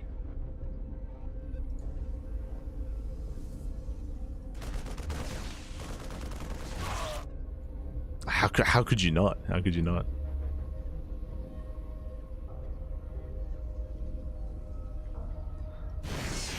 As when it comes to the game itself, there's a lot of pressure on Moja, right? When it comes to initial proxy, it failed. The proxy did fail. He was contained in one base that much longer. He's just now breaking out into a natural. So Sebesdes has a comfortable early game here. I say comfortable, still awkward, but is able to build up into a greater economy. 6 probes did just go down though, so nice damage here by Moja. He's now moving out across the map. Moja, he is committed. Behind this, he's committed, and Stim is not going to be a factor here. Still a ways away, but he's pushing. He's all in. Moja's all in. Commits across the map. Neuro uses Avatar. Yeah. Like Neuro, Cats, a bunch of the other guys.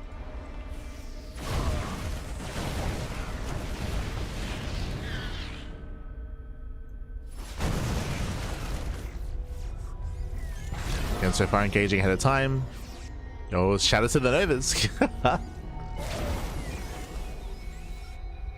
Yo, Novas while using the Nova announcer. True.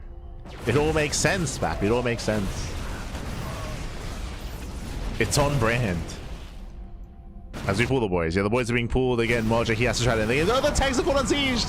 Oh my god, massive Nova goes off. Getting 1, 2, every tank is going to go down. Yeah, there's no saving this. GG gets caught. He gets caught with his pants down, and Sebesdes takes game number 1. GG. Ay. GG, well played again, Moja. Just a really shaky early game. The initial proxy was denied, was shut down. His follow-up was delayed as well. He was forced into the all-in. He pulled the boys, but he got caught out in the open. No Stim. Stim was still not yet done. The upgrades were still on the horizon as well. It was a premature move out from Moja, and he got caught on his own, unsieged. GG. GG, well played. With that, Sebesdes does take the first game here. Honestly, a very confident play out of Sebesdes is what I will say. There were a couple of good moments from Moja where he came in and killed 6 probes. Like, there were a couple of nice moments here and there, but he needed so much more. It was just a very shaky opener. And hopefully we can tighten things up when it comes to the early game. We'll see as we load into a much larger map this time, as we load into the Old Republic. Let's go. Let us go.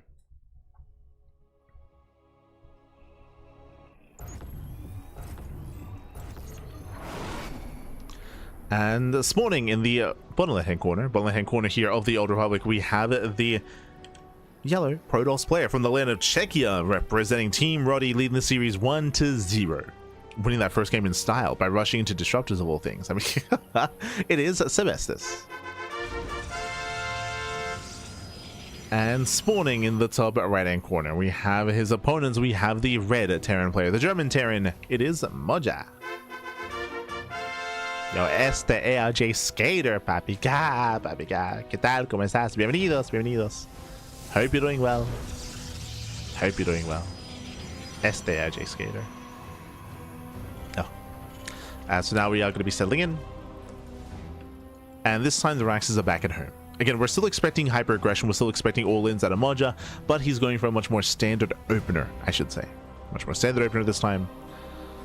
Rax into expand. Last game or last series we did see a Rax into factory off of 1 gas. We have seen Moja mix it up a little bit more, so eyes are on Moja. We'll see.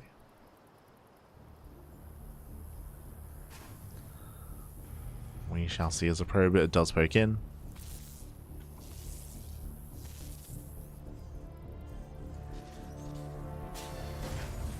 Pokes in, gets a full scat off, confirming the single gas opener. And we're waiting for that command center. And there it is, CC on the low ground. So economic starts, the best is he may be able to pylon block. Oh, he does block. Does come in. And doesn't get the pylon. Okay, doesn't get the pylon. CC is going to be thrown down. Does not get forced off center. But again, Sebesdes does confirm. So it confirms that there is an economy, that there is a natural. So we have a much more standard early game. From here, we'll see if Moja goes for a second and third racks. We'll see if he goes for a faster OTC or if he goes into the factory. Eyes are on Moja.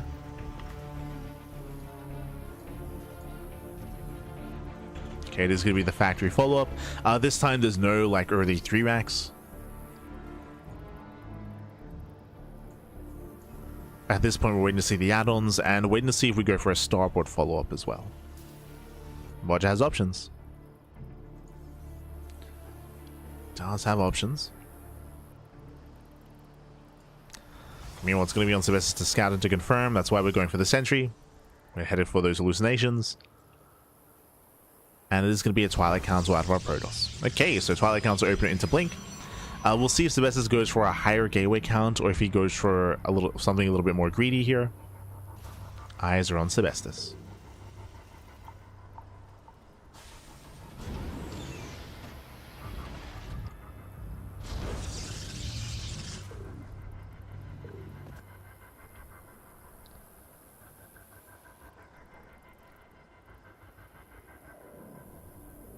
The hallucination moves out. Does get a scout off. Behind this, we have 2 more gates on the way, so it is going to be 3-gate blink. Very safe play here from Sebesdes, assuming we go for the Robo as well. We'll see if he goes for the Robo or the 3rd expansion. Reaver's in position to delay.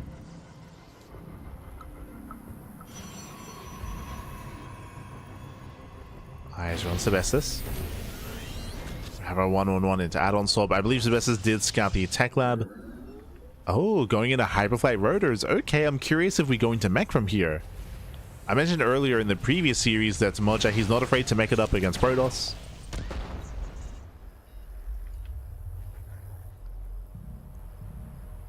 Expansion's being taken, and this is after the Robo, so again, safe build here by Sebesdes. It means that if we had Cloak Banshees, detection would be available. Of course, there's no Cloak. Banshees are on the way, tanks as well. Again, I'm still looking for a second factory.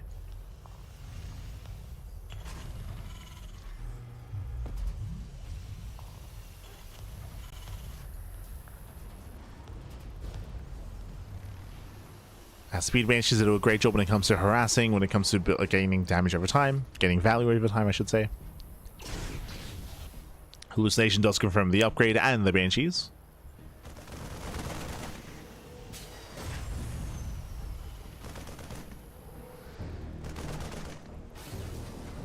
And you can see he's trying to see the follow-up here. What production building is going to be thrown down? Do we have Raxes? Do we have factories? What's it going to be? Hallucination runs out.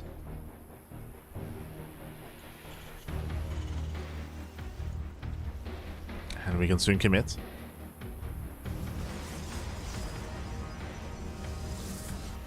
Stalkers are being active. Sebesdes trying to gain map control and spot any kind of move. We have confirmation, extra Raxes. Okay, so we have a second Rax on the way, so it is going to be bio tank out of Moja, or at least a bio follow-up. It is a big commitment here into these Banshees, and they have to get damage done because we're investing into speed Banshees, into Hyperflight Rotors, and Cloak as well. That's a big investment. Back at home, there's Stalkers in between the bases. Bay's on the way for Colossus. Banshees able to hit the natural, and damage is going to be done.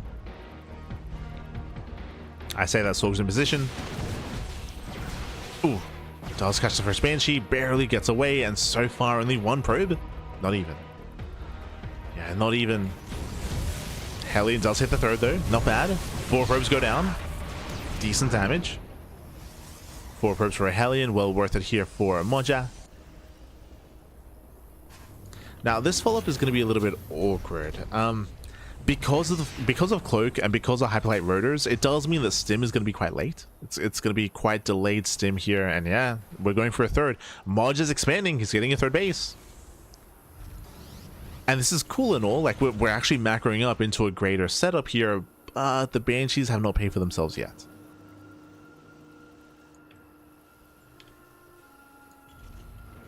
The Banshees are in the main. They're at least alive, so they have potential to get some more damage and to build back up.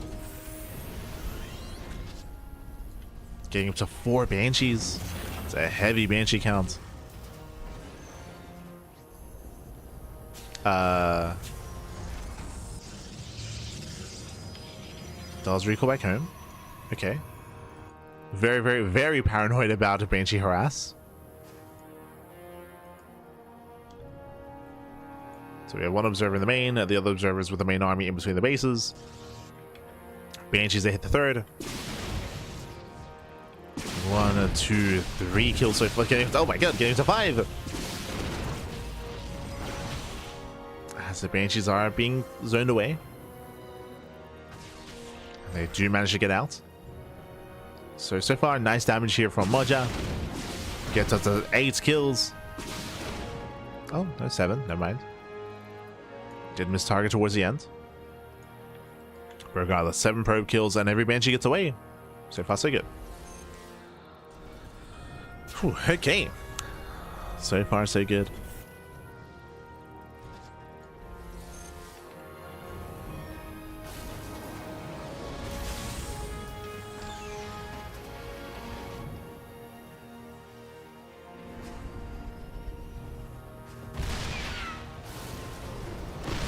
Banshees, they make it back home at the same time. Oh, we do have Sebesdes attempting to push in.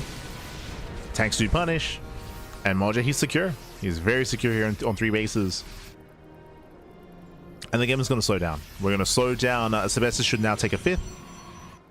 4th is getting up and running. 5th base should be on the horizon here. And Sebesdes should be looking to gain map control and max out.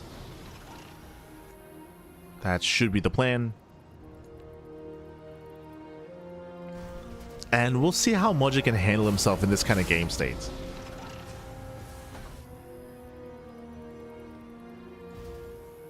As he's going to be forced to get into Ghost production, 2nd Starport, Mass Vikings as well. The Banshees are nice and all, but we'll see how he can handle himself army composition wise in the mid game.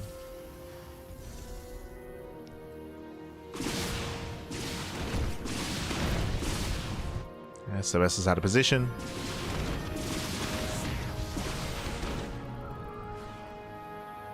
3 probe kills, not bad.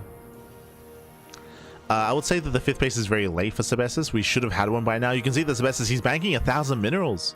Like, we should have had a 5th base already. Almost 1,500. Oh, good. He's supply block. Okay, heavy supply block. Sebesdes, he's panicking. Yeah, no pylons, no nexus. Massive bank, heavy supply block. Oh. Yeah, we gotta look. There's still no pylon. There we go. Finally, pylons now being thrown down.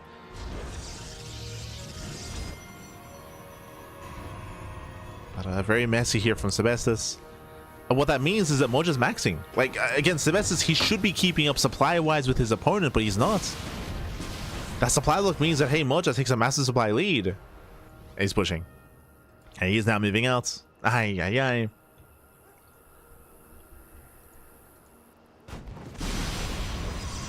Moja's maxed, and Sebesdes, he's in trouble. He has no observer in position. He fails to spot the move out. Moja's pushing through the map. He might even just set up here on top of the ramp. Just send it right down mid. Oh, who catches who? Tanks. Tanks to siege up. Yeah, tanks to siege. Sebesdes, can he get on top of that tank line? And massive shots going up. And massive tank volleys. And it's all or nothing for Moja. Like, Moja, he has no 4th CC. There's no 4th base. His goal here is to kill. Sebesdes does slow this down.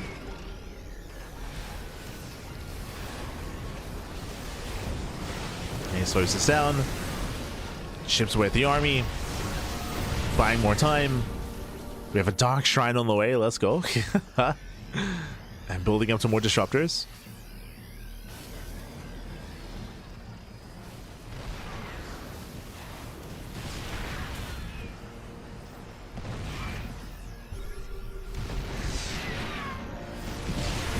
Sebesdes now collapses in from behind. Okay, not bad. He gets us around. He gets 1, 2, 3 tanks going down. Not bad. Oh, disruptors get rallied in. But the Novas are connecting. Ah, messy fight. Very messy.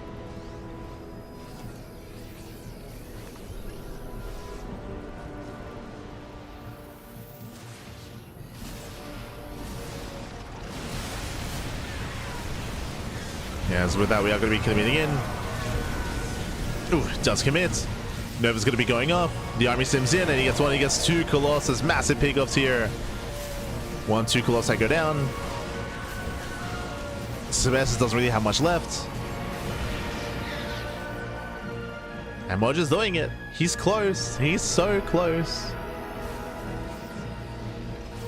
Casito, papi, casito.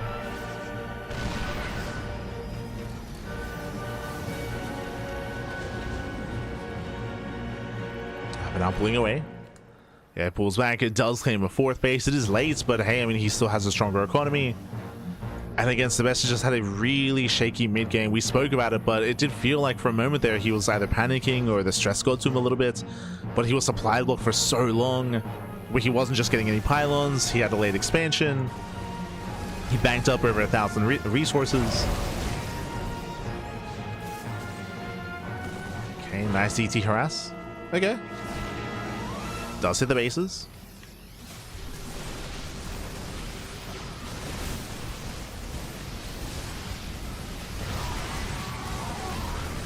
And from here, does hit the expansions. Novas, one of them does connect. Okay. Nice connection. Army's going to be collapsing in. Takes on one of the tanks. And Sebesdes, can he get on top of those final tanks here? He's so close, but not enough charge lots. Barely not enough.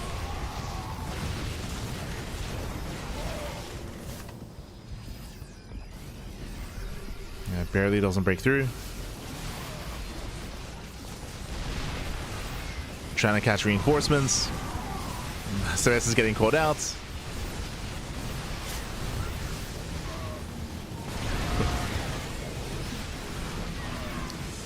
Yeah, it's getting caught out here as Marauders, they do overwhelm, catching up the Stalkers one after the other. And GG gets called. GG gets called. Moja does have the series 1-1. We have a back and forth. GG. Whew. GG, well played. Again, Sebesdes, he did play it out well initially, but we did see him, again, panic a little bit, or, again, just like, it just kind of got to him a little bit there. In the mid-game, he got stuck at 164 supply. He was banking resources, wasn't able to warp in, wasn't able to reinforce, wasn't able to spend his money, of course, for an extended period of time. It was in that moment where Moja shut up and maxed out. He was able to max out. He had the 40 supply advantage over his opponent due to those supply blocks, and Sebesdes just could not engage, could not keep up, didn't see the move out either. He had no vision in the center, no observer, no scouting stalker or probe or anything, and he was caught with his pants down. He was caught with his pants down. GG, well played. A bit of a lapse in judgment there from Sebesdes towards the middle of the game, and with that, we're tied up. We're tied up 1-1. We're getting into game number 3, and we'll see if Sebesdes can tighten things up a little bit here. We got to lock in, papi. We got to lock in, as those are mistakes we do not often see at this level of play. And here we go, spawning in the top left-hand corner of Title Citadel, we have the yellow Protoss player. We have the yellow Protoss representing Czechia, representing Team Roddy. It is Sebesdes. And spawning in the bottom right-hand corner of Title Citadel, we have the red Terran player, the German Terran, tying up the series 1-1. It is Moja.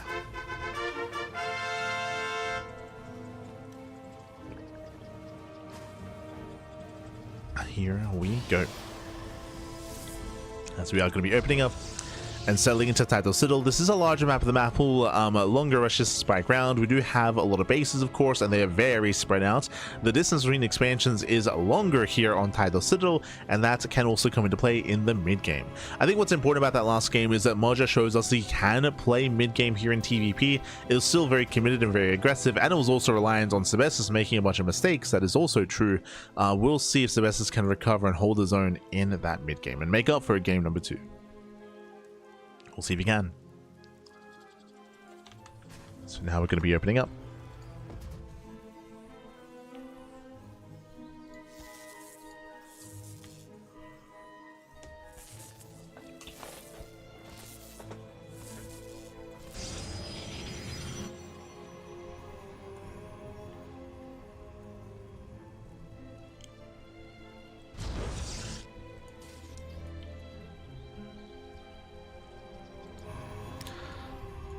And with that, we do have Sebesdes opening up here, just going for his own gate expand into Cybercore, standard open out of our Protoss player. Meanwhile, Moja going for his own Rax expand as well. Economic start. Oh, going for the early tech lab. Okay, Moja does mix it up here. Early tech lab signifies early Marauder production, and this often leads into a second and third Rax, into a 3 Rax, into a stim timing. So first should be concussive shell, and we're waiting for extra Raxes. Technically, this could lead into a 3cc 3 Rax. Beyond is very fond of that. Some of the other Koreans like to mix it in, but I don't know if Mojas want to embrace that kind of style. Like a more economic greedy composition.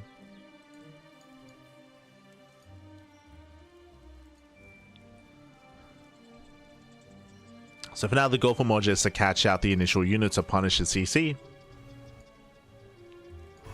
We can see that Sebesdes did open up Sentry first, so there's no punish.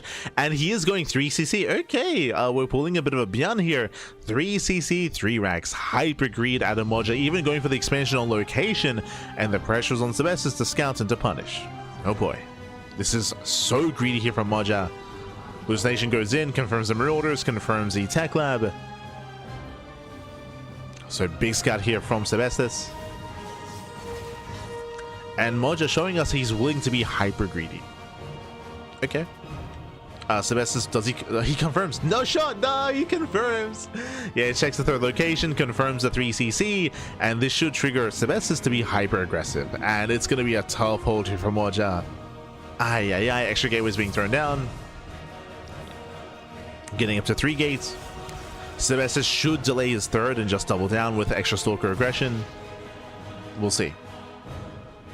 Often the response to this is one of two. Either be hyper aggressive and punish the Terran, or be hyper greedy and out-greed the Terran. But we're expecting Sebesdes to move out. Stim is on the way. There's that 3-Rax follow-up. But again, as we mentioned, this is 3cc 3-Rax. This is a very popular build by Bjorn. I mean, I say Bjorn popularized the build. I don't know if he came up with it, but he's very fond of it himself. Very fond of it. He's expanding. Never mind. Sebesdes, he will not punish. Oof. So Sebesdes, instead of trying to punish this, he's going for his own third Nexus before Robo.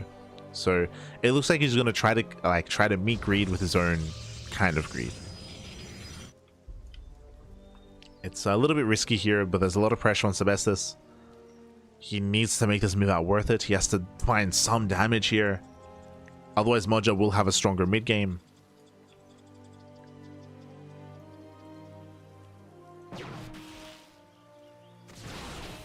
Poking in. Now, what I will say is that Sebesdes is going for a strong timing attack. What we're going for is early storm. So Temple Archives, that is the Temple Archives before charge. Before charge, before Robo, into early storm. These early storm timings have been quite difficult to deal with as Terrans. Can be quite difficult. Stalkers, they pull away. Catching out one Marauder so far. Sentry does fall. And so far, this is still some okay trades here from Sebesdes. Getting a Marauder, picking off the Marines. Stim is done in 2 seconds. Oh, Stalker goes out. Miscontrol out of Sebesdes. He does miscontrol. And looks like he will get caught. Losing 2 more Stalkers. Some shaky trades here. Shaky. And remember, there's that early storm. So what we could see is no gas. We could see lack of gases at the third base. You build up a heavy army. You build up into like 5-6 High Templar, and you just commit across the map.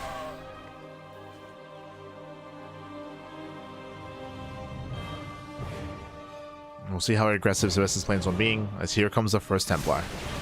Oh, this around! Ooh, Sebesdes getting caught out here. He does get caught. Losing another 3, another 4 Stalkers. These are expensive losses for Sebesdes. Losing another Stalker. Oh no! Another Stalker goes down. Ay. Sebesdes. He is punished. There it is. 6 gates are on the way. Again, a heavy gate setup here.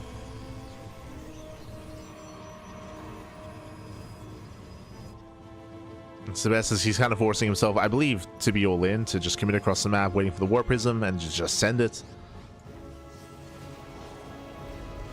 And we'll see if we can pull this off.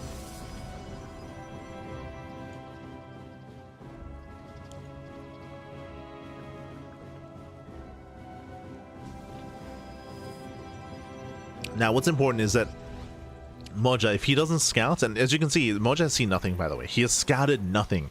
He doesn't know what's going on. For all he knows, it could be Colossus. For all he knows, it could be earlier charge. We know that it's early storm.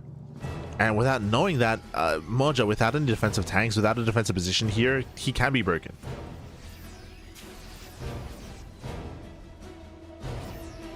Oh boy. So again, Moja's playing blind.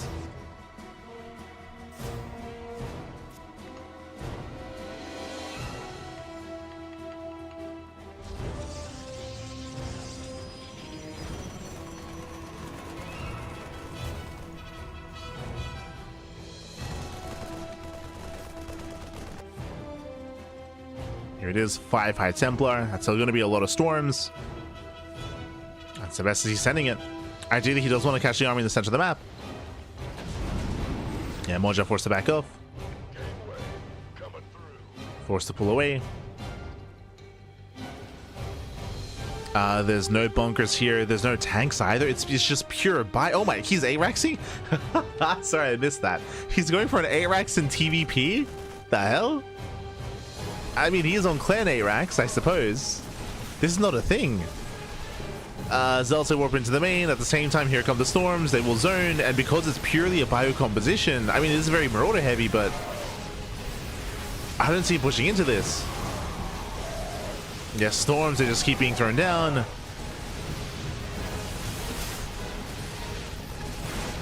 I mean, we get some decent army movement. Storm into the mineral line. There's still, what, 3 storms left. Down to 2. 2 storms remaining. 14 SCVs go down. Zelsa overwhelm in the main. Oh, another massive storm. And Sebesdes has done it. He has done it. He has broken Moja. Almost a build order win. As Moja, he was A-Raxing. Like, what the other? It was crazy. Yeah, 38 SCV kills. Zelsa still just recapping the main. They catch out all the workers, they catch reinforcements. The main army does eventually go in favor of Moja, but he still lost the expansion. This is still a better trade here for Sebesdes, as he just keeps warping in. He just keeps going. The warp-ins, they just keep going. GG gets called, and Sebesdes, he does take game number 3. GG. Whew, GG, well played. Again, a very odd follow-up here from Moja, going for a fast 3cc 3-racks into 8-rack setup. And we spoke about this. A lot of it came down to lack of vision, lack of scouting. Moja didn't know. He didn't know that an early storm time was coming. Again, rushing into early storm, it means that Sebesdes was going for a very high tempo push with heavy storm and with a massive aggressive build, with a massive aggressive timing. If Moja was able to scout that ahead of time, he needs tanks, like tank siege lines, bunkers, more importantly, to defend back at home, because it's a very difficult defense at the third, at the main base as well. But Moja was playing blind. He saw nothing across the map. He was blindly going to mass bio, which is ideal for Sebesdes. Like, the storms could not be dealt with. He couldn't push into High Templar, into the storms. GG. GG, well played. And with that, Sebesdes does take a lead in the series, and we'll see if we can close it out here and now. We'll see if Moja can bounce back and force the ace match. Let's go. Let us go. Spawning in the bottom right hand corner of Winter Madness, we have the yellow Protoss player. We have the yellow Protoss himself representing Team Ruddy from the land of Czechia. It is Sebesdes. And spawning in the top left hand corner, we have his opponents. We have the German Terran player. We have the red Terran. Down in the series, we'll see if he can bounce back and force that ace match. It is Moja. Hello. It's Sebesdes' turn.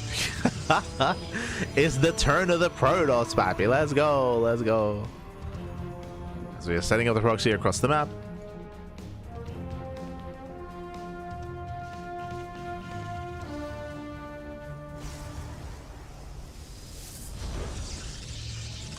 comes the gateway. And it should be the initial 2 gates. So it should be proxy 2 gate here from Sebesdes into double Zealot, into gas across the map, into a Cyber Core. Yep, Stalker does pull away. Stalker, what? That's what I meant to say. Probe. Probe does pull away, and here come the gases. And the hope here is that Mojo goes for an economic build. We're hoping that Mojo goes for a Rax Expand, and do you see what I see? 1 gas. Single gas opener, so a higher chance that Mojo does go for the natural expansion, and higher chance it gets punished.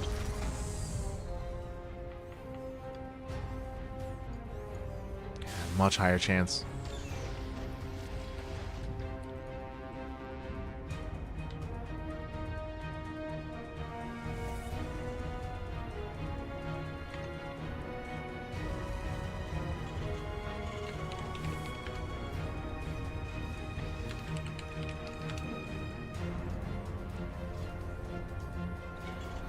From here we're setting up. There's that CC on the low ground. These Zealots are on the way. They're coming.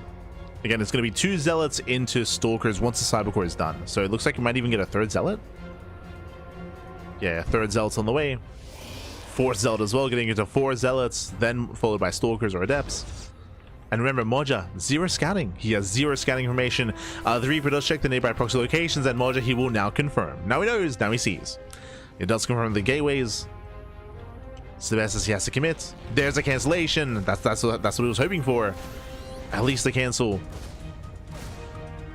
So it denies the low ground. The bunker is on the way. Remember, this bunker is a little bit faster because of the earlier scouts. The boys are being pulled. Depot should be repaired, and Moja so far is holding. Moja, he's holding on. He's also being bullied back, taking a lot of hull damage. We're just waiting for the Stalker. Behind this, we still have the Tech Lab on the way, so there's going to be a period in time where the Stalkers can push in, Zealots can tank, and we can pick away at the wall. But for the most part, the bunker should hold. Oh, Zealot gets over the wall. Uh-oh. That should not have happened. Yeah, the Zealot is over the wall, and we can pick up some SCVs. Getting 1. Just the 1. Just 1 SCV behind this. Sebesdes is transitioning. Nexus on the way. Twilight Council as well. The game will continue. The game will continue. Again, if Moja hadn't scouted when he did, this could have been over. This could have been over then and there. But nice scouting, nice reaction, nice defensive setup. Moja is secure. And the game will continue.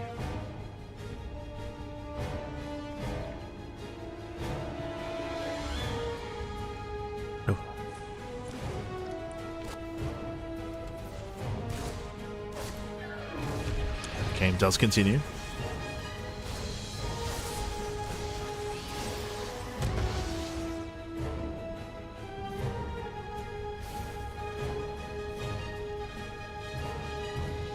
Moja pulls away.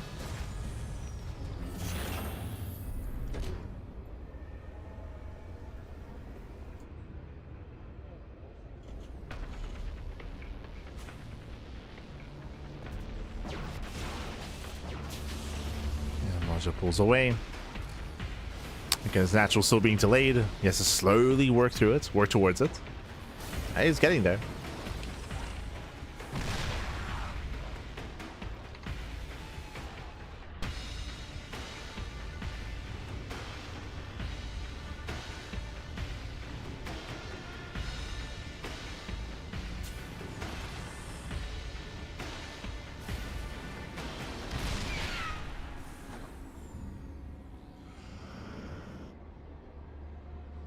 As we're going into a Dark Shrine. Okay, bold move. DT follow-up. Very risky here in early game TVP. So the goal here is to hope that Moja has been muling his heart out, and so far he is muling. There's no reason to hold on to any scans. Reaper gets 1 probe kill. Not bad. Reaper rotates into the main. Stalker's keeping up. And Stalker does keep up. Dark Shrine is almost done. Oh, and this is getting worrisome. We'll see if he mules. We shall see. Here come the Dark Templar. 31 energy in the main, 24 here at the naturals, so the main base will soon have a scan, but it's still a ways away. Yeah, no scan. 0 scan is available. DTs that make their way into the bases. He's going for the tanks. Very smart. Yeah, he's going for the tanks. Tanks go down, which means the ground army can push in.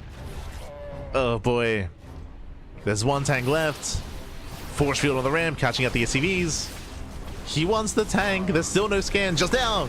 Yeah, we have one. We have 1 scan. Tank is saved. DTs get out of vision, out of range. And this is critical damage. Critical damage. The invisible man is too good. The invisible man is too much. 2nd scan. And that's all we have. Just 2 scans. With that critical damage, 22 SCVs, 2 tanks. And Moja stuck on 1 base. He's stuck on 1 expansion. Again, it was a risky maneuver going for that Arc Templar, but Moja failed to scout. And unfortunately, he just didn't have a scan available. He had no scan.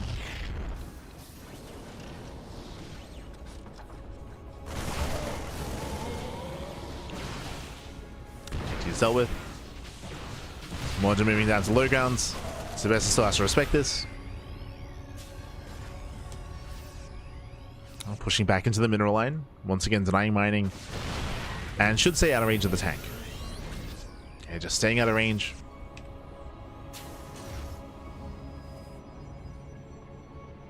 Third base is being taken. Charges on the way.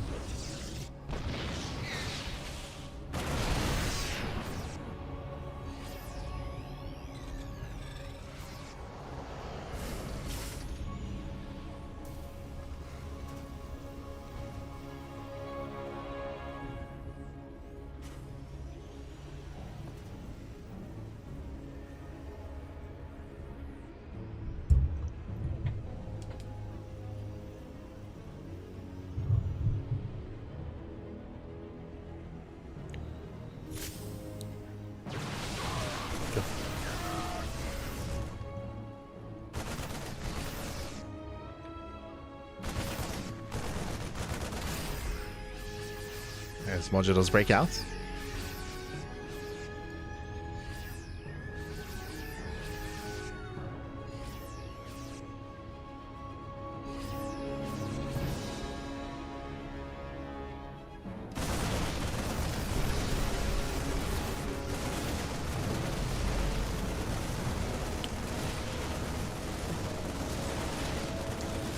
Yeah, with that does break out. Cleans up the gateways, trying to stabilize your own 2 bases, but once again, Sebesdes, he has a very healthy lead. I will say that Sebesdes, he's stopping pro production, he's staying on a very low gas count. Jesus, I just realized he pulled out of gas. Oh, okay, he's Sebesdes is just going for his own all-in, basically. He pulls out of gas. We have 3 workers mining gas in the main, 0 mining gas in the actual, 0 here at the third base, just mass charge loads. Yo, we heard you like zealots, Backy. Just pure charge low. Let's go. I mean, he'll do well. He'll trade well here. Forcing Moja back. 4th base on the horizon. More reinforcements on the way. More zealots.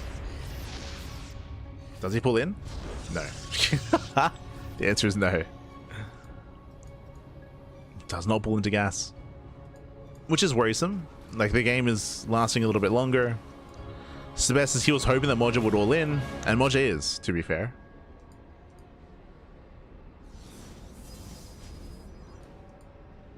Moja is pushing. Drop into the main. Sebesdes, he needs to engage ahead of time. Does spot the army. He knows. Does spot the main army. Prism dives into the main. And it dives in, going for the warping as well. Sebesdes is supply blocked, and we've been here before. No, Sebesdes. I mean, thankfully we're bleeding out zealots here, so that does free up supply.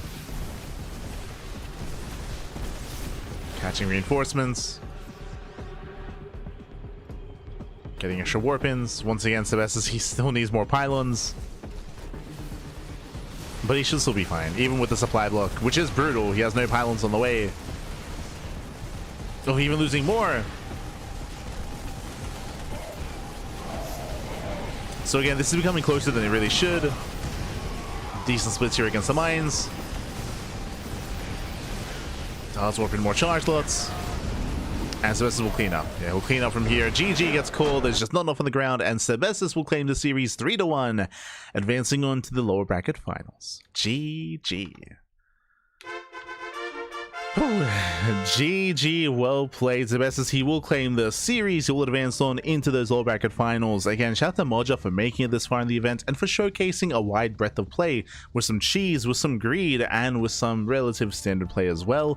Likewise, Sebesdes, he had a massive lead early on. He was able to cripple the economy of Moja, able to catch out the early game, but more importantly, what really sealed the deal there for Sebesdes was the Dark Shrine. The Dark Templar were crazy, going into the bases, crippling the economy, resetting the tank out, and also denying the natural expansion.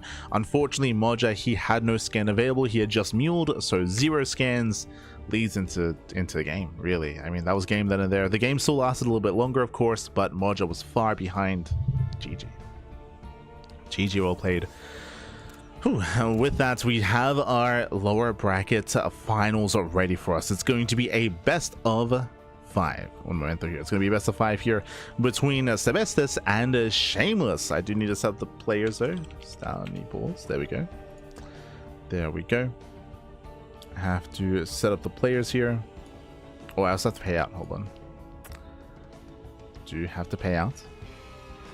So congratulations, Sebesdes. He does advance on here to the next round, and we have 2 series left here tonight. 2 series left in the tournament, actually.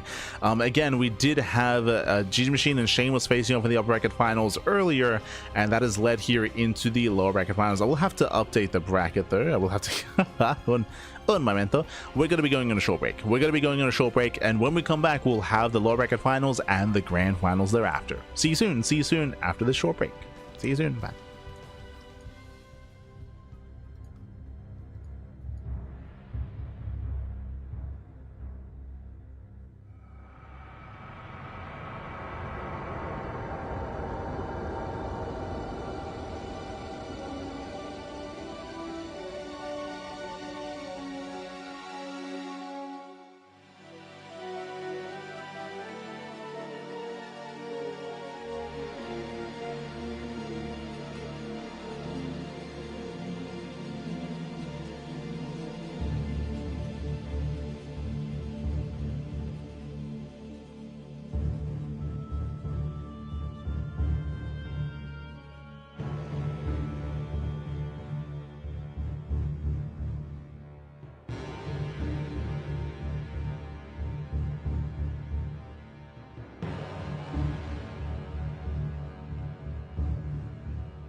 Welcome back, everyone. Welcome back to the OSC Elite Rising Star 17 Day 7, the final day here, OSC Elite. We have arrived here with our top 3 players. Exclamation mark, be in the chat to have a look back yourselves. We are jumping into the lower bracket finals as we just wrapped up with our previous matches. Bam, as you can see here, we have been following Moja, really. Moja, he 2-0'd Mini Zerg, he 2-0'd Lelix. He finally met his end at the hands of Sebesdes. Sebesdes did bring him down 3-1, and now we have our top 3. We have our top 3 players. We have GgMachine, Shameless, and Sebesdes. If you recall, coming into this entire event, I did call GgMachine and Shameless for being the top 2 players of the tournament, but there were some players that in my mind could threaten them. I was thinking of Jumi, I was thinking of Milky Cow. Those are the 2 players that came to mind, Milky Cow and Jumi. Well, Jumi got knocked out by Mini Zerg, Milky Cow got knocked out by Sebesdes, and it is Sebesdes that does rise up into the upper echelons, into the top 3 of this tournament, over Moja, over Ledlix, over Baby Marine, Inexorable, Bappy, Art, Rebellion, Jumi, and many others. It is Sebesdes that does rise among the ranks, and we'll see how he compares to Shameless. Again, Shameless is still the heavy favorite to, I would say, even win the entire tournament, but that's why I wasn't upset that GgMachine brought him down earlier. So we'll see if Sebesdes can stop Shameless from having that rematch. Let's go. Let us go. We'll see if he can stop him, as game 1 is going to be on Winter Madness. Oh. We are jumping into game 1.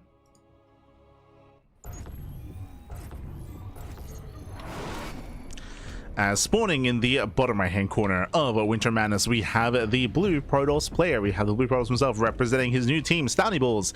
It is Shameless. And spawning in the top left hand corner, we have his opponents. We have the yellow Protoss player from the land of Czechia representing Team Roddy. It is Sebesdes. Here we go, and if you're in the chat, you know what time it is. It is Gamba time. Predictions are open. Place your bets on who you think will claim the series. Best of luck in the chat as we delve into this best of 5 lower bracket finals. As a reminder, GgMachine is waiting for the winner of the series in the grand finals. Who's it going to be? Will it be one Protoss or the other? Will it be Sebesdes or Shameless to face off against the machine? Let's go. Let us go. Now, when it comes to the series here, I don't know what to expect. Actually, I have an idea. When it comes to PvP, especially on this level or at the highest level of play, if you've been watching the channel, if you've been watching StarCraft over the past like 5 years, you would know that typically PvP is hyper aggressive. You know, a lot of cheese, a lot of proxies, a lot of all-ins. When you're referring to top players like Hero, Classic, Max Packs, Showtime, expect non-stop aggression, non-stop cheese. Macro games are very rare. But as we move down a little bit lower here to players like Geralt, players like Sebesdes, Shameless as well, Art, the other Art, Bappy, Rodzin, like as we get into like the other top European Protoss players, they are a lot more fond of macro play, of building up, going into a 2-gate opener, 2-gate opener into an expand, into Twilight Council, into like a 4-gate setup or a 3-gate setup into a 3rd base. It is a lot more common to see a lot more mid-game and mid to late game amongst the other top Protoss players. So this could be a no, never mind. I was gonna say this could be a longer series. So let's go. We're opening up with the proxy. Shameless going for the 1 base all-in. So Shameless, he's the first to throw down the gauntlet. We do see Sebesdes does Probe Scout, both going for 2-gate openers. And here comes the Robo. So Robo's on the way. Shameless going for the 1 base all-in. Now Sebesdes, he knows that something is wrong. He knows that a pylon is missing. He is scouting with his probe, so he knows that he has to scout. He has to look for that probe. He has to look for that pylon. He has to figure out, is it real? Is it fake? Is it a proxy Stargate? Is it a proxy Robo? Is it a proxy pylon without anything else? A fake proxy? Sebesdes is scouting. He's checking here on the top side, and we can see him also scouting the bottom side as well. So 2 probes are sent out. He is checking. He is scouting. Defensive Robo here by Sebesdes. Good call. Very safe play here by Sebesdes. This should be hard countering a proxy Robo. I do favor Sebesdes initially when it comes to the build of choice, but it comes down to the execution, comes down to the micro. Comes down to the micro. We can see Sebesdes here pushing into the center again. He's looking for the proxy. He is so close. Casito, papi, casito. He's here in the center. Gets the first shot off. Not bad. Sebesdes does shoot first. Both players in the tall grass. Oh no! Ooh, they're quite close here, but once again, Sebesdes does get the extra volley off. Army does juggle in. Ooh, and again, Sebesdes does outtrade. He kills one, and he saves his own. So a slightly better trade here for Sebesdes, but he's also being cut off. The prism! No, the prism is one shot away. Casito, papi, casito. One shot away from going down. One more volley. Without that prism, I mean, that would be game. Like, that would be a massive delay here on the all-in. The prism did reveal itself, so Sebesdes, he knows it's a one-base all-in. He knows about the proxy robo. He's aware. Going for the backstab, actually. Back at home, there is a sentry, there's a force field. So there are units to defend. Bearing in mind that Sebesdes can always recall, and he should be backing energy. Or no recall yet. Trying to catch reinforcements. Shameless does move in. Am I blind? Where's the sentry? Okay, there it is. Sentry was further back, but the pylon goes down. Oh, that should not have happened. That should forcing a defensive recall out of Shameless. Oh no. Yeah, massive delay. There's the recall. Bearing in mind, Shameless is one base all in. Any delay here is huge. It's massive. Again, Shameless, his own sentry was out of position. He failed to force field. And Sebesdes is popping off. He's going for the robo. Supply block. No, there's a supply block.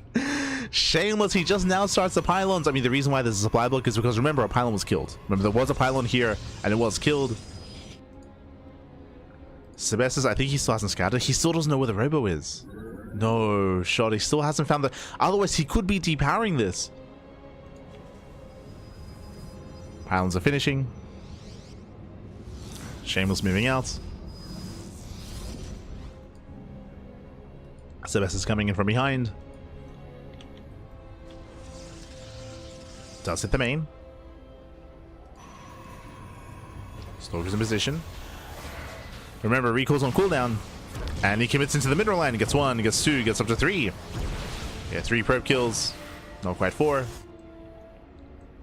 Army's moving in. There are defensive sentries, defensive force fields. Yeah, and Sebesdes, he cannot move in. If he moves in, he'll be force fielded in. He'll be locked into the army. Speaking of, 3 stalkers get caught out. Losing 1, 2, 3 stalkers. Very nice force fields here by Shameless. And the reason why Sebesdes is being out-traded, out-controlled, is because his prism is across the map. It's across the map. So he has no defensive micro. He finally scouts the proxy. And that prism has to get home. Otherwise, force fields will just pull them apart. Almost here. Yeah, it's almost here. It's almost back. Now, because of because of the supply blocks and because of the disruption here in the early game, I do favor Sebesdes head on. Moves down to low ground. Uh-oh. Sentry goes down. Stalker as well. Yeah, some late juggling there by Sebesdes.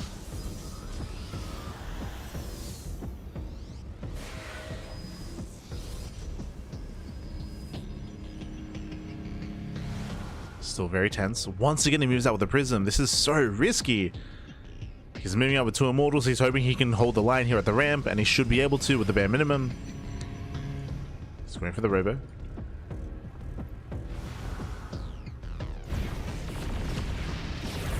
Does depower. Shameless, he's expanding back at home. He's already trying to transition. Okay.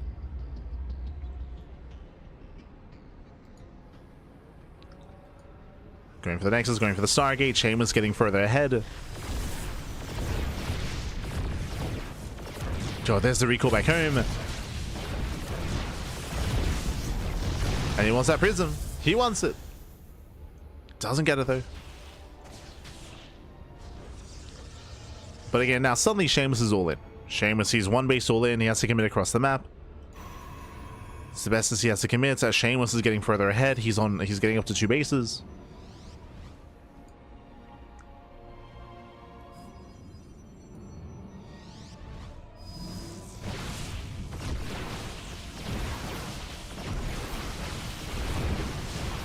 And we'll see if he can. Again, it's 6 immortals. It's a very, very heavy immortal army here. Very high immortal count. We've got 2 batteries. We have energy overcharge. Defensive prism, defensive micro. Sebesdes does try to commit in. Oh. Dropping up the ramp. Trying to at least. Phoenix does barely go down. No shot. Sebesdes expands and macros from here. No shot. We need more damage. He's got to keep going. And decent juggling. Sebesdes does macro. Oh, Jesus. That almost was the immortal. Casito, papi, casito. Does pull away. Saves the immortal. Dropping into the main. That's a kill, not a cancel on the Twilight Council. Not bad.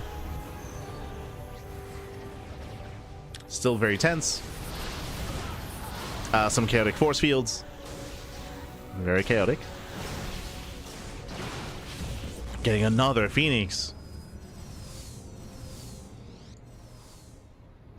And this is crazy out of Shameless. Again, that prism is on 1 HP. The 1 HP war prism goes to harass across the map. Crazy moves.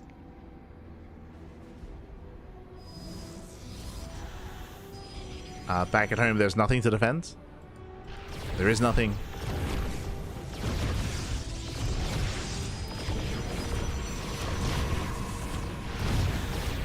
Pylon, supply block Shameless. Stalker goes down. Nice pick off, nice trades out of Sebesdes. At the same time, drops into the mineral line. Gets into the main. He's trading well. Yeah, going for extra warp in. Sebesdes to be force all in. He has to commit. It's all or nothing here. The force fields he looks at. He gets soaked down. He gets soaked down. Every stalker gets isolated. And GG. GG. Shameless just pulling Sebesdes apart. And Shameless takes game number 1. Whew. GG, a very intense game 1 here. Again, it all began with Shameless going for the proxy. The proxy failed. Sebesdes, he honestly had a really nice start, but there were a couple of moments where he did slip up. I'm referring to the moments when he lost 3 stalkers when his prism was across the map, where he failed to scout the robo, and he could have punished it. He could have depowered, but he just didn't know where it was. He failed to scout, failed to realize, and we saw that Shameless was able to contain and expand back at home and force Sebesdes into an all-in. Did force him into the all-in, and with that he was torn apart. With that, Shameless will take lead in the series. Meanwhile, shout out to Esteban Mioja. God, baby God, thank you so much. Thank you so much for the raid. Hope you had a great stream. Hope you had a great ladder session. Hope you had a great time. Una más, papi, una más. But thank you so much for the raid. Welcome to the OSC Elite Rising Star number 18. This is a tournament for the up-and-coming players, and we are here in the lower bracket finals. We're here in the lower bracket finals. We have a PvP ready for you. It's going to be a PvP between our top 2 players here. Let's go. We have our blue Protoss in the bottom left-hand corner of Tokamak. We have the blue Protoss player representing Stony Bulls. It is Shameless. And spawning in the right-hand corner, we have the yellow Protoss player representing Team Roddy from land of Czechia. It is Sebesdes. Here we go. As a reminder, this is the lower bracket finals. The winner of this series will advance on to face off against GgMachine in the grand finals. Exclamation mark, be in the chat if you guys want to have a look at the back yourselves. As Sebesdes, it's his turn to proxy. Let's go, baby, let's go. A proxy pylon inside of the natural base here of Shameless. Bold move. He's crazy, baby, he's crazy. Let's go. If you missed it earlier, Shameless did go for the proxy robo versus Sebesdes in that last game. And we had a back and forth. But here we go. Jesus. No gases back at home. Going for 3 gateways across the map. Going to Mass Zealot. And we'll see how long it takes for Shameless to realize what's going on. Here comes a probe scout.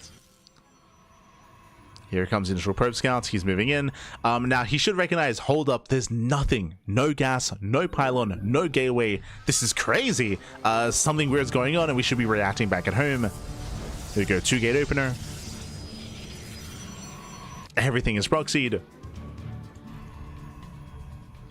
There's the initial zealot. So far, of course, taking it seriously. Thankfully, did probe scouts.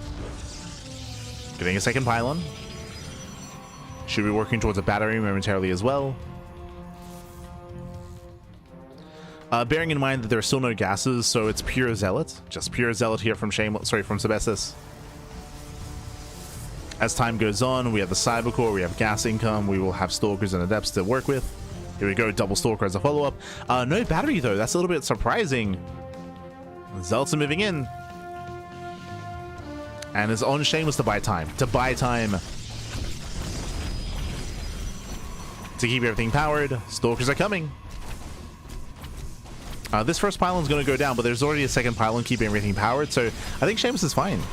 To be honest, like the pylon may go down, but with the power of these Stalkers, ooh, one gateway gets depowered. Uh-oh. I assumed it was within range. My apologies. Yeah, assumed it was within range. Second pylon's under fire. There we go. First one gets repowered, and now we have two Stalkers. Yeah, two Stalkers are out. Down to 3 Zealots. Down to 2, gets into the mineral line, probes are going down. So we get some economic damage here, but the army's being cleaned up, and again, these Stalkers, they excel. They will excel. Adepts are now on the way.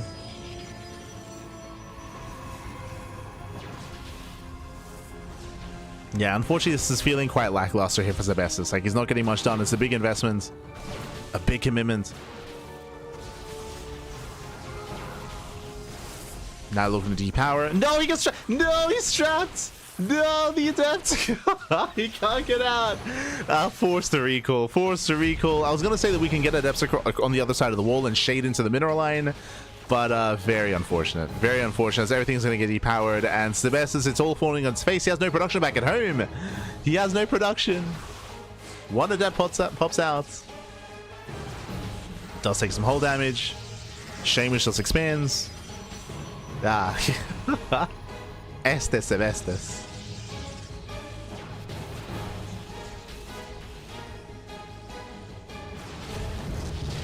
And what is their home to defend? We have one Adept. We have one Adept and soon to be, I guess, a Void Ray. We can make a Void Ray defensively. There's no battery. Robo's on the way. The Stalkers are coming.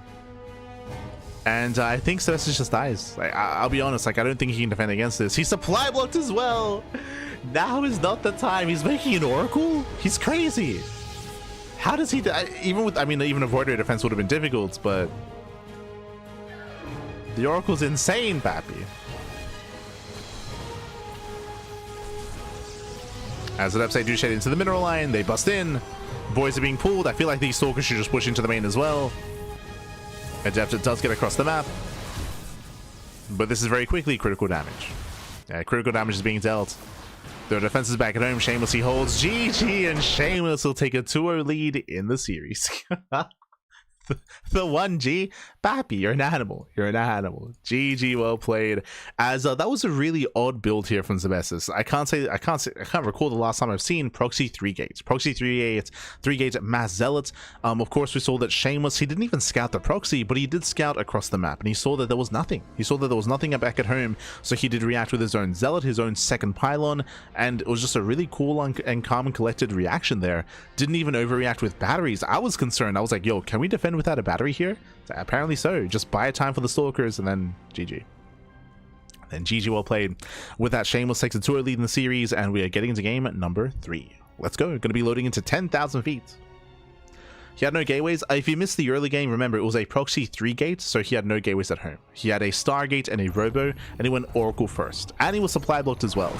So that's why we were emphasizing the fact that the Oracle weren't helping the defense. And again, there was no gateways because they all got depowered. They were all depowered, and here we go, spawning in the top left-hand corner of 10,000 feet. We have the blue Protoss player. Representing his new team, Stouty Bulls, leading the series 2-0. It is Shameless. And spawning in the bottom right-hand corner, we have his opponent. We have the yellow Protoss player from the land of Czechia, representing Team Ruddy. Down heavily in this best of 5. He has to fight back here and now to make a series out of this. It is Sebesdes. Let's go. Let's us go. As we are going to be opening up. Game 1, Shameless went for the proxy robo. Game 2, Sebesdes went proxy 3 gates. And game 3, who proxies this time? Who does proxy as Shameless just going for the scout across the map? Welcome to 10,000 feet. 10,000 feet has a very short rush distance by ground. Aggression is favored here, and we'll see who's going to be the aggressor. Let's go.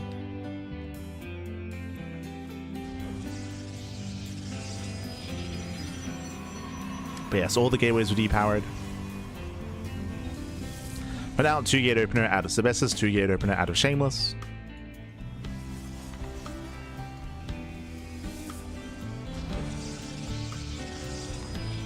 So standard openers. Hello. Standard opener, but Sebesdes is going for the pylon. He's going for the proxy. Does hide the pylon here in the center of the map. And it's time to proxy once again. This time a very different variation. This time is out in the center. Higher chance is a proxy robo. Higher chance for a proxy robo for a 1 base all in. Shameless, he knows that a pylon is missing. He's scouting. He does check the southern half of the map first. And we should be seeing a second probe. There's the robo. 1 base all in.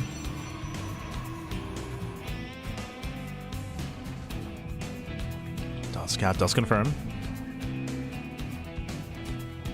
A defensive robo out of Shameless blindly. Good call. So I do like Shameless's position. He will have defensive immortals. And of course, the defensive warp prism as well.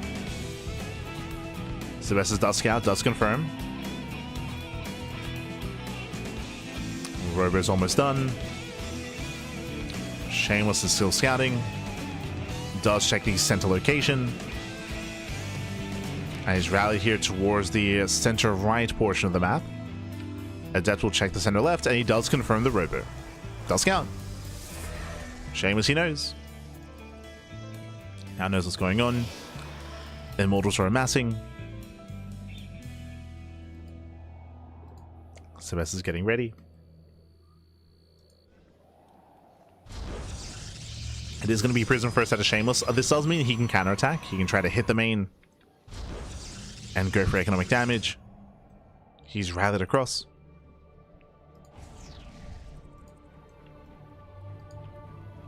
It is of course risky to not have it defensively back at home.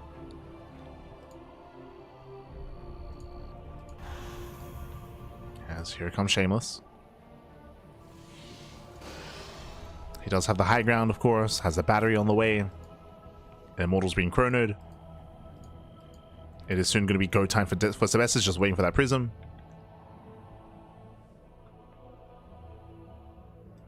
And back at him, Sebesdes has a defensive battery. This will not help against Adepts. This will not help. Has 2 Adepts, they can one-shot workers.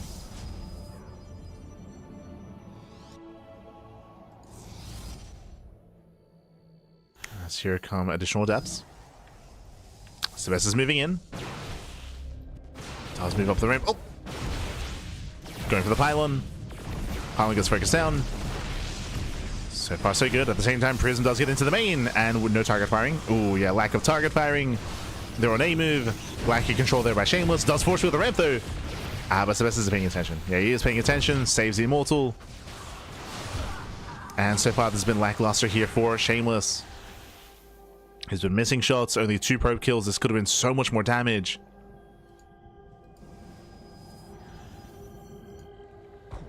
For those that are curious, for Adepts, if you line up the shots so that they hit at the same time, you can out DPS the healing rate of the battery, as the healing won't trigger because you essentially one-shot a unit. But if you're stuck on a move and if your shots are staggered, then the battery will save the probes. So Shameless was A-moving those Adepts.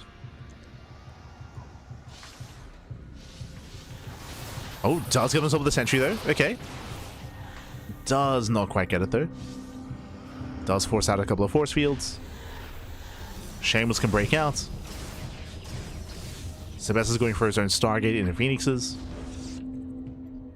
He will have the better composition. He's working towards those Phoenixes. There is a force field. Yeah, there's still a force field available. Sebesdes is dropping into the main. Not bad. 1, 2, 3 probe kills. Oh no, the big win! Yeah, it doesn't extend. One immortal gets thrown away. 2 immortals! Sebesdes, that should not have happened. That should not have happened. Massive, no, miscontrol out of Sebesdes. Not like this. And Shameless will claim the series 3-0.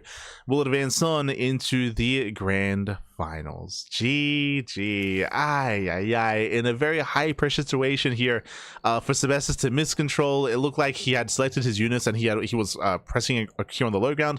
It looks like maybe he had tried to queue up the lift on the immortals, but he missed it. Like, he did miscontrol, didn't lift up the immortals, so everything was rallied here towards the bottom left, and the immortals just moved in. They headed towards the ramp instead. Not like this. GG, well played. Aye.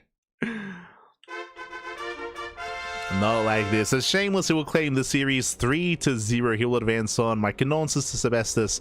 Again, a couple of times this series we did see some miscontrol. A couple of times in this broadcast. In my mind, to me, it's like it's nerves more than anything. Sebesdes, he's one of the younger players. One of the up and comers.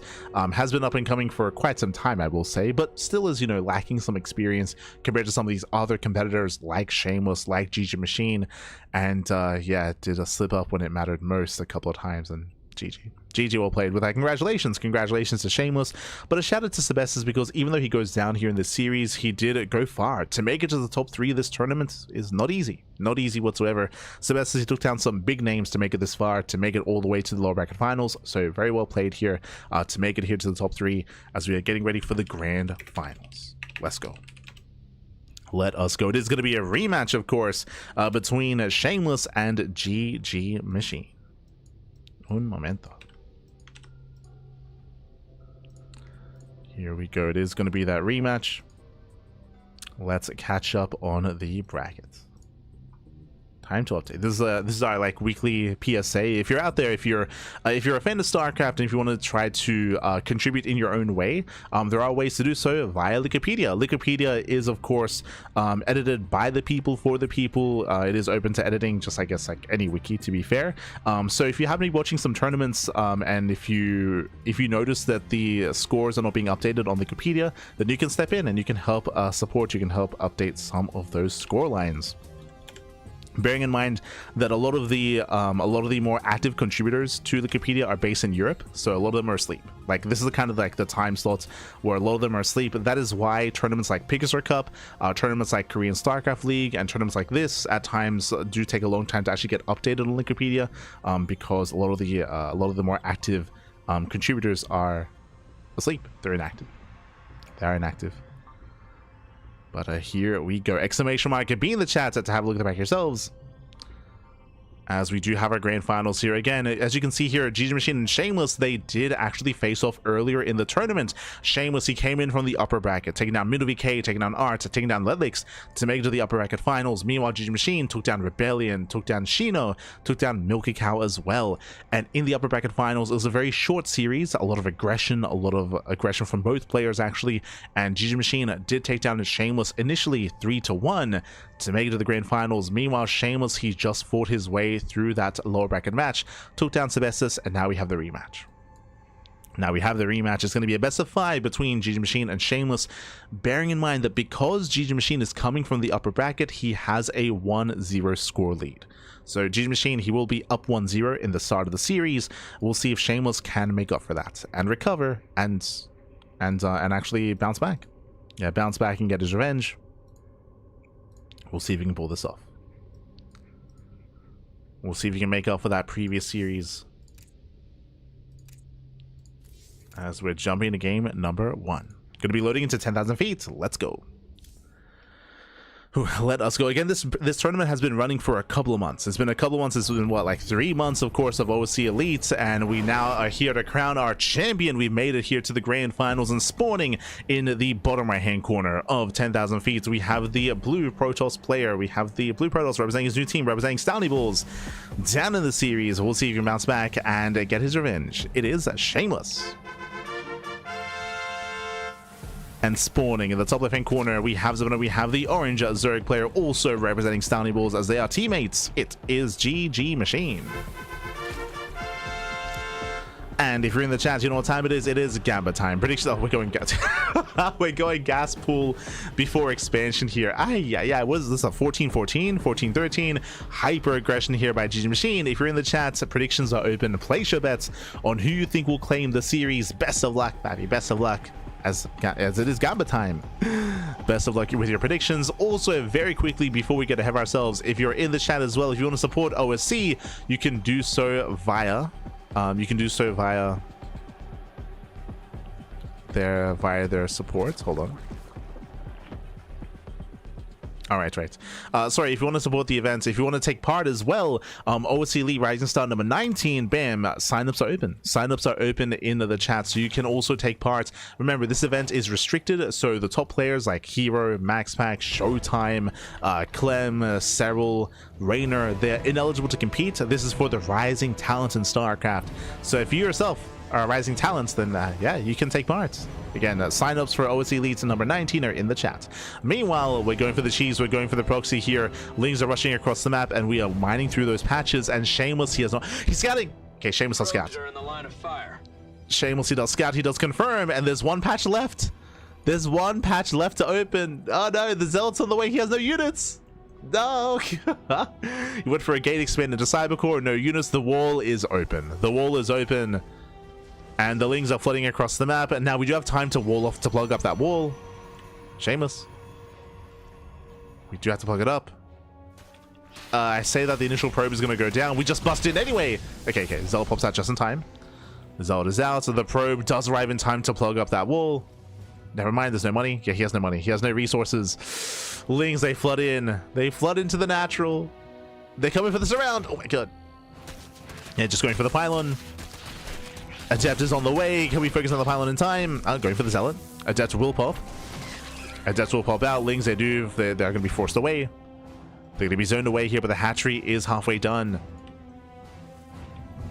As Lings, they rotate over. Lings speed kicks in. Remember, it was the early gas. Early gas here. Zealot gets surrounded. Lings, they flood in across the map. They're going for the Adept. He wants it. Can he get it? He can. He can and he will. Adept goes down. And with that, GgMachine is done. GG gets called. GG gets called. We don't even make use of the proxy hatchery, and GgMachine, he will take a 2-0 lead. GG, well played. We'll take a 2-0 lead in the series, and Shameless, he's had a rough start here, bearing in mind that he did scout that the wall was being mined from, of course, but alas, he didn't actually have the spare resources to wall off that ramp. He himself, of course, had gone for the gate, expand into Cybercore, and needed more time to build up. Wasn't able to pull the boys. Didn't take it seriously enough, I feel, to be able to try to fully wall off and buy some more time. GG. GG, well played.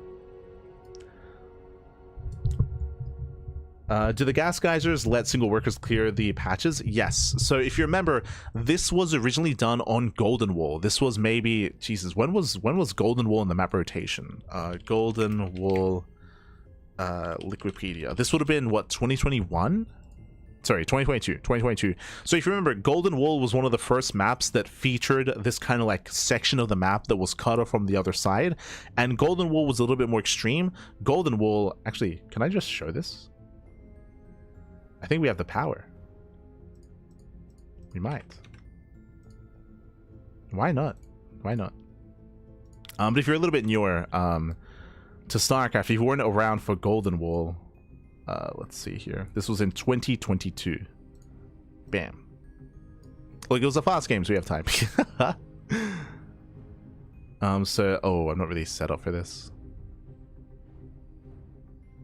Here, you can see the main. It's a little bit awkward on the screen, but Golden Wall had the main base, and you can see there's a mineral wall right outside of the main, and you can do the same thing, where you take the gas geyser, and with one worker, you can mine through the minerals, mine through the gas to delete the minerals in their hand, and then replace it with gas, then delete the gas, and mine through, and then bam, you gain access directly to the main base on Golden Wall, and then you can just all in. Then you just link flood. We saw a lot of like 12 pool drone pools, or like early pool aggression on Golden Wall. That was back in the day. This was like the first map that actually featured this kind of mineral wall that led into the main expansion. Here a little bit less extreme, leading into the natural, but regardless, GG. With that, GgMachine, he does take a 2-0 lead in the series, and now we're jumping to game number 3. Oh no. I'm hoping for a longer back and forth, but the pressure is on. Pressure is on, pappy. And spawning in the top right hand corner of Tokamak, we have the orange Protoss player. Sorry, the orange Zerg player. The orange Zerg player himself leading the series 2-0 in the specified grand finals. Representing Stony Balls, it is GgMachine. And spawning in the bottom left-hand corner, we have the blue Protoss player. We have the blue Protoss also representing Stony Balls down to the series and looking to bounce back and making a series out of this. We'll see if we can pull it off. It is Shameless.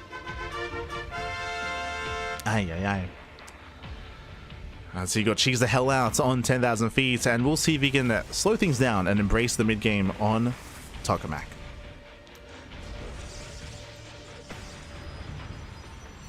Wait, what? Tokamak? Sorry, I just realized something that actually didn't come into play until right now that I should bring up, because we haven't had to bring it up this entire time. Tokamak is from what, like last season? 2 seasons ago? Specifically for OSC tournaments. OSC, they actually have voting available for the players, and players can vote on their favorite maps to actually be a part of the map pool. So this season, we have an extended map pool here for OSC Elite. We have Tokamak, we have what else? So we have Tokamak, Death Aura, and 2000 atmospheres. Wait, is Tokamak even a part of this? Oh no! It might not be updated on Wikipedia.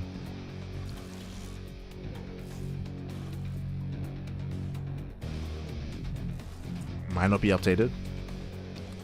No, yeah, it is. Sorry. So the extended map pool here, I'll have to fix it on Wikipedia, is Tokamak, Submarine, and Beckett Industries. There it is. Jesus, it has been a long time since I've casted Beckett Industries. And Submarine as well.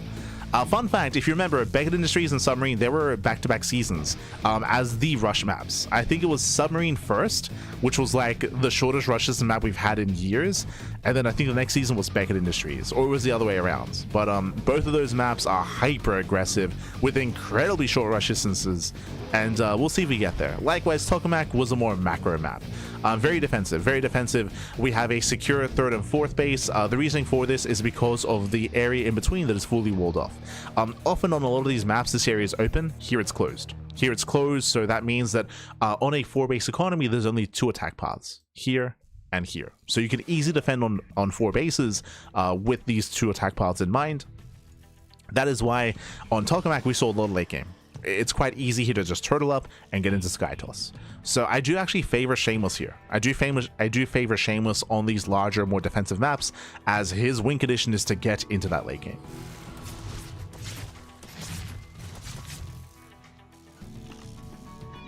God, I've got some repressed memories about Beckett Industries. Let me tell you, I say that I remember vetoing it quite quickly. Actually, I think I might have played like 1 or 2 games, then just veto the hell out of it.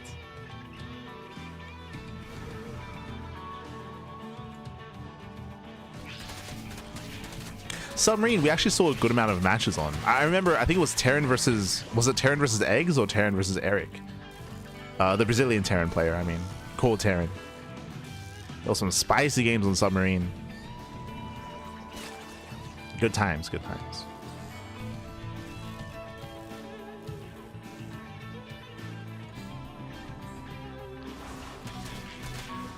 I want to say TY had some really good games on Submarine as well, if I recall correctly. That was pre-retirement. Again, this would have been like around 2021.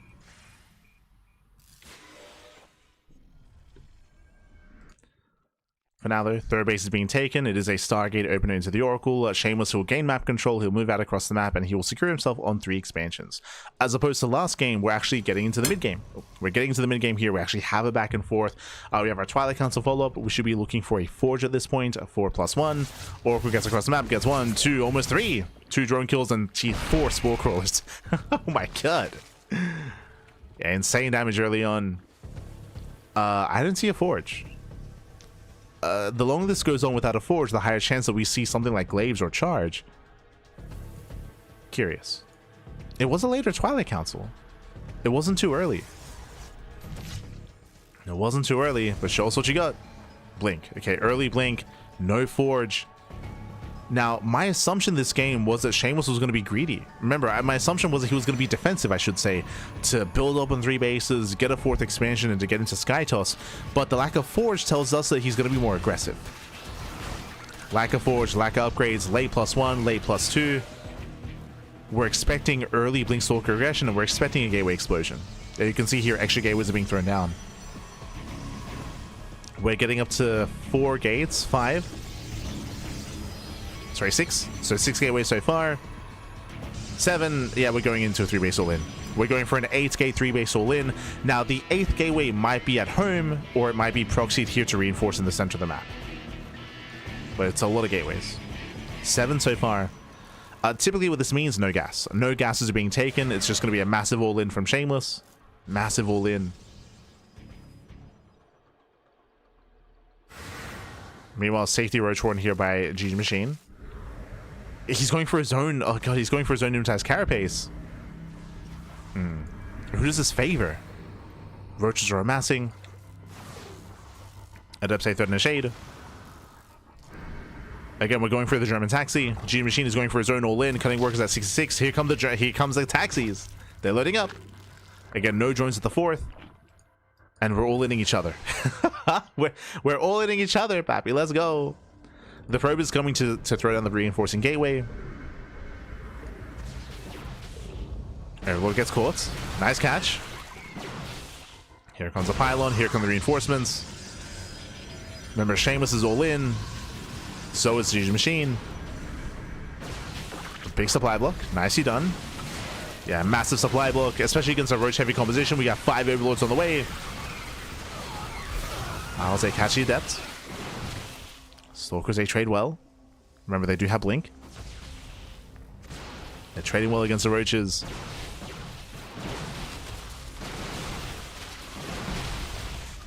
Getting 1, getting 2 Roaches already. Massive pickups. GgMachine, he's now starting to drone up. Ay. Oh, we're diving with the Ravagers. No, he gets them. Yeah, 1, 2, 3. Do we get all 4? He will. Wow, all 4 Ravagers go down. Massive pickups. GgMachine caught this pants down, losing a 5th Ravager. And we just blink in. We just snowball out of control. Stalkers are getting out of hand. Cashing out so many Roaches. At the same time, there was some counterplay here. We had a counter drop across the map. 4 probe kills, getting some damage at least. But it's not going to be enough. Yeah, it's not going to be enough. The 4th base is going to go down. Massive pickup. Takes down the 4th, and GgMachine is... Oh no, Jesus. Stasis goes off. And remember, the soup is lying to you. Remember, the soup does lie. GgMachine, his army supply is inflated because of the Roach Ravager. So inflated army supply. And Shameless has a better economy. Has a 4th base on the way. And the Zerg player wants to be up a base and up in workers to be even with the Protoss. So the soup is lying. Shameless, he's transitioning. Forge on the way, charge on the way. Shameless was all in, but he achieved what he wanted. He killed the 4th. He killed the 4th expansion. He reset the Ravager counts. He's pushing once again. Oracles, they find more damage.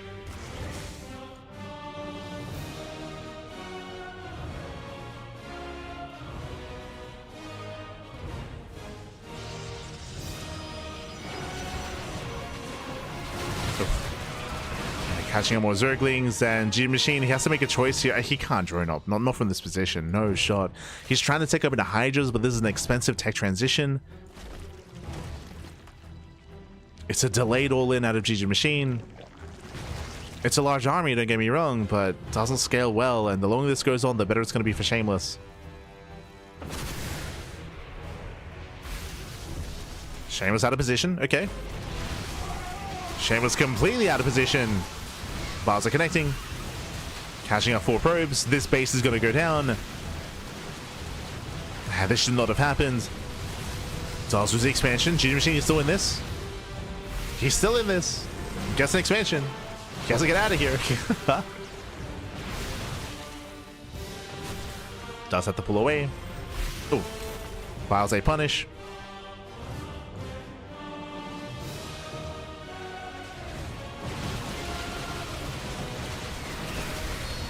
And we just dive in. Yeah, Stalkers, they just go for the dive here. Bold move by Shameless. Diving on the Ravagers. Oracles, they come into support. Files should not connect. It's a messy fight here. Oof. Very messy. Hydras are rallying in. Hydras are rallying. Third is up for Shameless. GgMachine is pushing. He wants that third base. He wants that expansion. Ah, but this army is so fragile here. There's no Lings. No Lings, few Roaches. Oracles, they get 6 drones across the map. Crazy damage here at the 4th.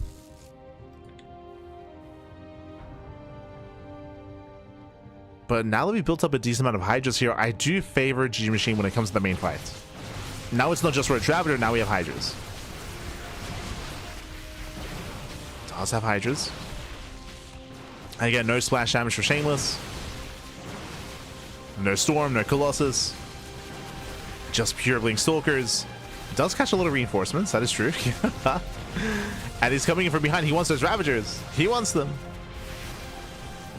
And Blinks over, catching out more Zerglings, pushing deep onto creep. Yo, where are we headed? Oh my god. I mean, he's gonna bleed out so many Stalkers in the process here. But this I'm not so sure is worth it. Does catch what? 5 Hydras. Pulls away. Okay, does get out. Impressive. Does pull down in the end. Storm is now on the way.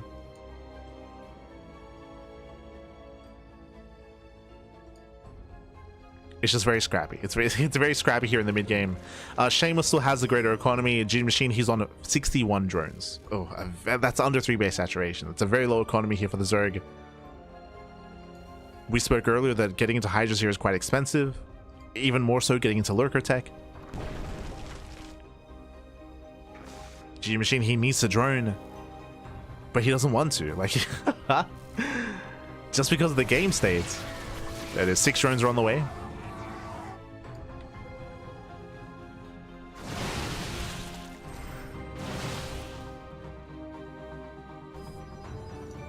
Same time, GgMachine dropping into the main base, doing whatever he can. Oof, getting picked up.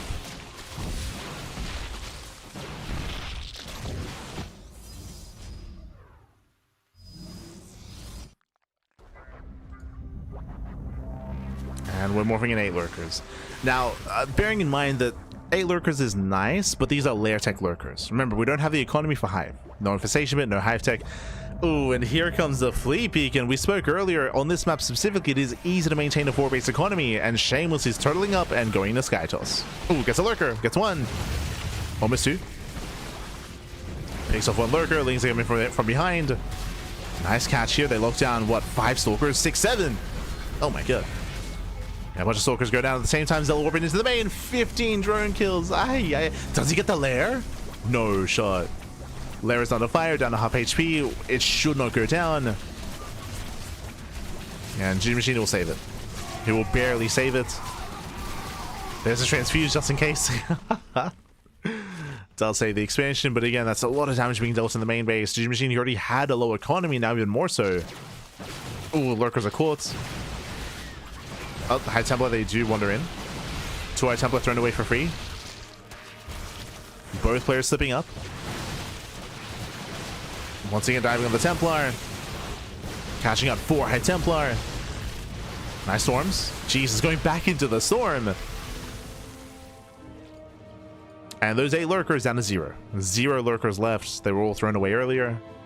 They got shut down. Mothership is now on the way.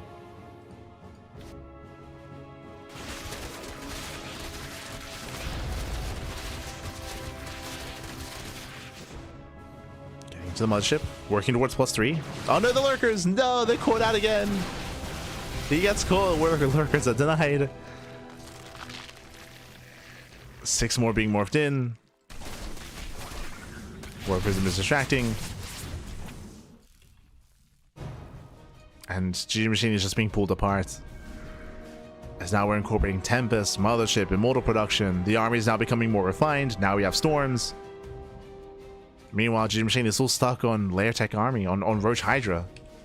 Remember, there's still no hive. Still no hive. Still no further attack. As I mentioned, lurkers are okay, but without upgrades, they're not amazing.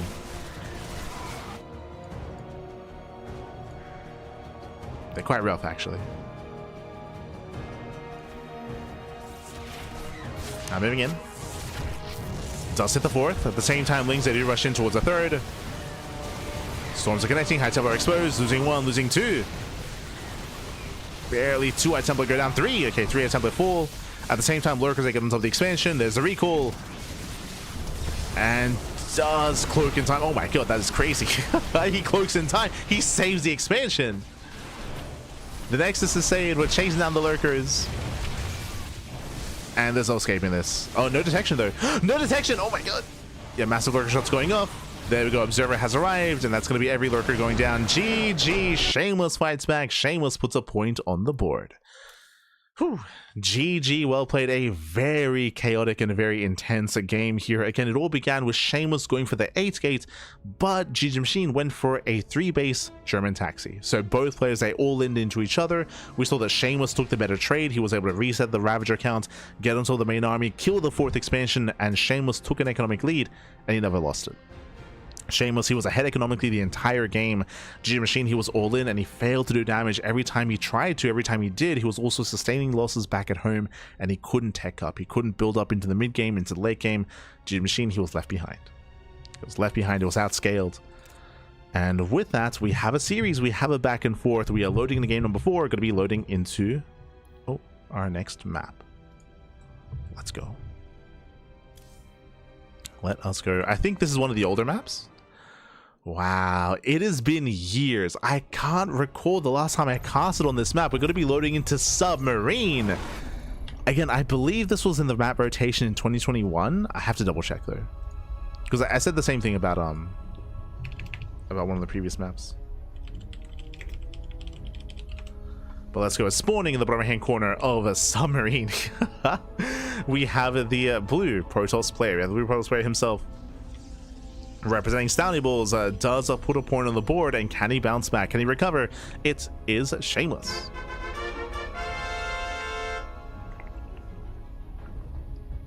I said 2021 about Golden Wall. That was 2022. But spawning in the top left-hand corner, we have the orange Zerg player, also representing Stowny Balls, leading the series 2-1. It is GgMachine. And there it is, just like Golden Wall. This was in the 2022 map pool. I was a year off. A year off that, but here we go. It is going to be Hatch first. Now, the rush distance by ground here is how long? 33 seconds, but I think that's main to main. But this does have a very short rush distance. Very quickly here, so we have our main expansion, we have our natural here, and we do have a very direct path across the map. Very, very direct. Now, actually, I will say that we do have some elevated positions here. We have a choke point and we have some high ground. So this is not as bad as Tokamak. Even here, we have another choke point. So looking back on this, we've had some more egregious maps. We have a narrow ramp here, we have a narrow ramp, sorry, we have a larger ramp here, to be fair, but I would say the main attack path is relatively choky. So compared to some of the other modern rush maps, this isn't too bad. Like, we have seen some crazy maps.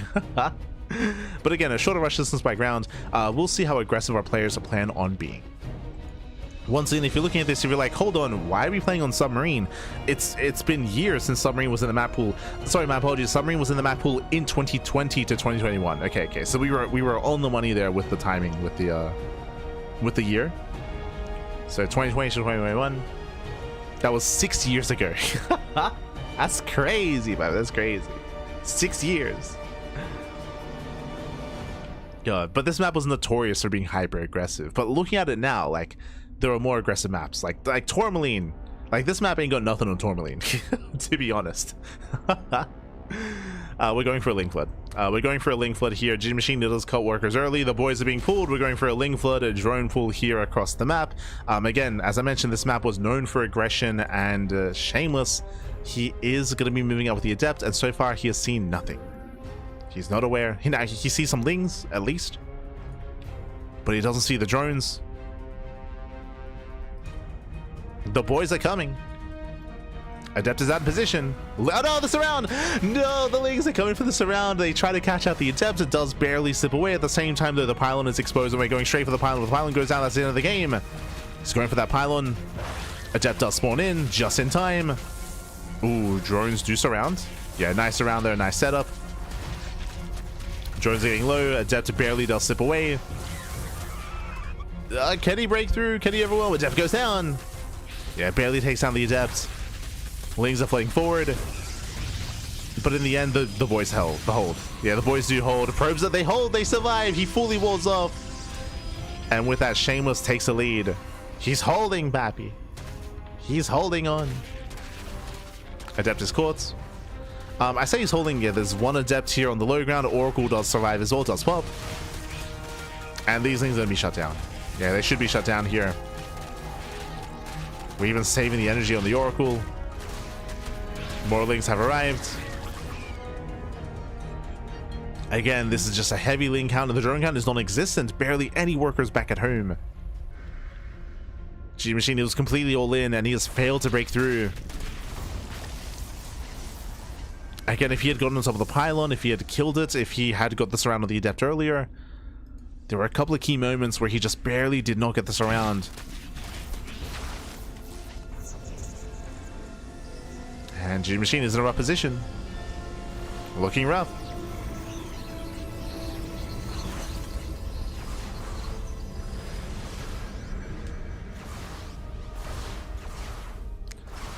And now we're about to break out. And due to what I see a heavy gateway count and a twilight count. So are we going to Glaives? There we go. Glaive Adepts are on the way. This is to end the game. In this kind of game state, because of how aggressive GgMachine was, there's no shot he has the gas to afford Banelings or Roaches. Right? There's gonna be a very, very low chance that there's Baneling or Roach support. If it's pure Ling Queen, then Adepts will excel. So this is just a way to end the game. It's just a way to end the game. And to punish Shameless. Sorry, to punish GgMachine.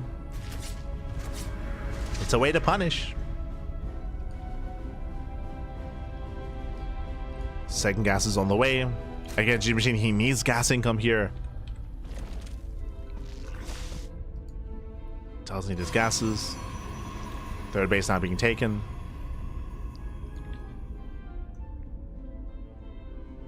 Glaives are almost done. And again, we're banking Adepts.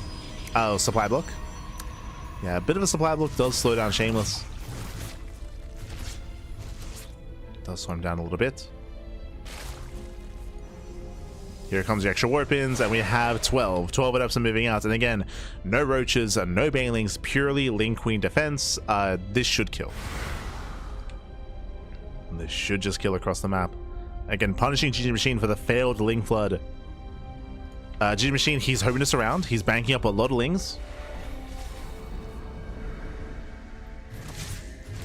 Going for the stasis. Ooh. Going for the stasis trap. Does get baited. And here comes the surround. Lings, they do collapse in. And with enough Lings, we can surround this army. Yeah, the Oracle tries to help out. Adepts, they will shade away. They shade into the mineral line. A drone's going to be falling. And even if GgMachine defends against this army, he's trading so inefficiently. As we're running out of Lings. Yeah, running out of Zerglings. Shading into the natural. This army's getting out of hand. And again, even despite all those Zerglings, there was no defense. There was no defense here. As we can just keep warping in. Shading into the main. 6 drones. And behind this, Shameless, he's on 56 probes. Has an amazing economy behind this. And he's still not done. He's still not done. Oh, God.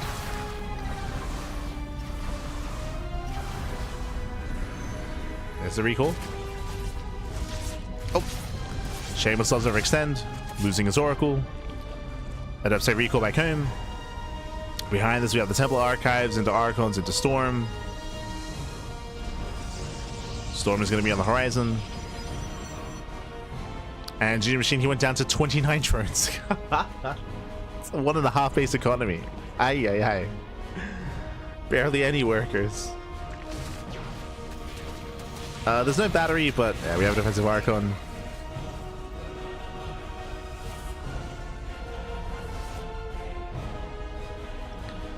Again, it was a cheeky build here by GgMachine, and as we mentioned, like there were a couple of key moments, failing to surround the Adept, failing to surround the second Adept as well, unable to get on top of the pylon. His own reinforcements were delayed.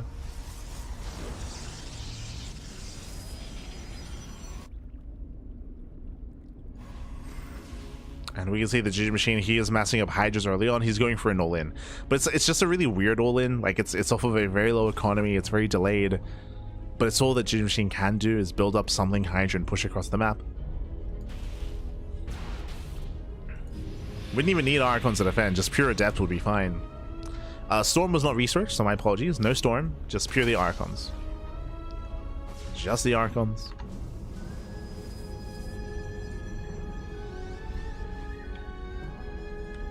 Army's moving out. Yo, we got the slow lots. The slow lot move out. And he doesn't need charge. To be honest, it's not necessary here. That's how far ahead Shameless is.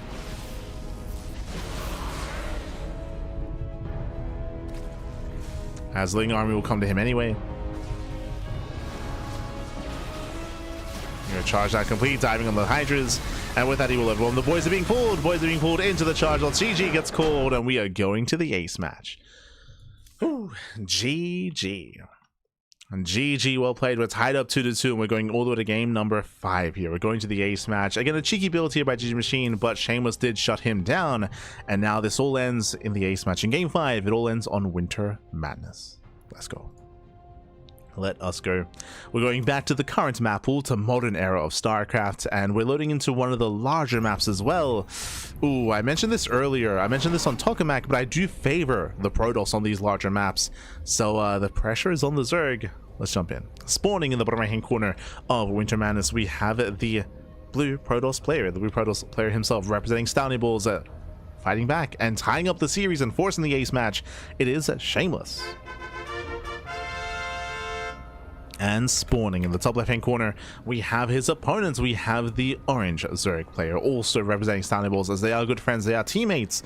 It is GgMachine. Let's go. Let us go. Again, these two players, they often do play 2v2s together. They compete in the thermal 2v2 circuit as a duo. They also competed in the Water TV Team League as a duo as well. They're some of the younger up-and-comers in the European region, and we'll see how they compare to each other. Let's go. I mean, already GgMachine took down Shameless earlier in the upper brackets. Can he do it again? Or can Shameless get his revenge? In my mind, Shameless, he was favored. He was favored in this series. He was favored in the previous series as well, but he went down. Did go down. Now we'll see. We'll see if he can bounce back. So we've made it here to the ace match. So far, standard openers, hatch, gas, pool. There's no crazy early pool timing, early gas timing. No nonsense this time. We're locked in.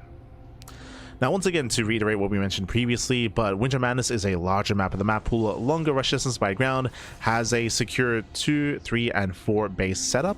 We do have one ramp coming in between the bases. We do have an entrance here towards the 3rd, and of course the entrance into the 4th base.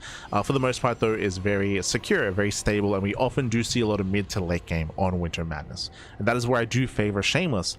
GgMachine, I favor him in the early to mid game. Early game aggression, mid game aggression is where GgMachine does thrive. And we'll see if he can get there. We'll see if we can embrace that. Oh boy. We'll see if he can stop the sky toss.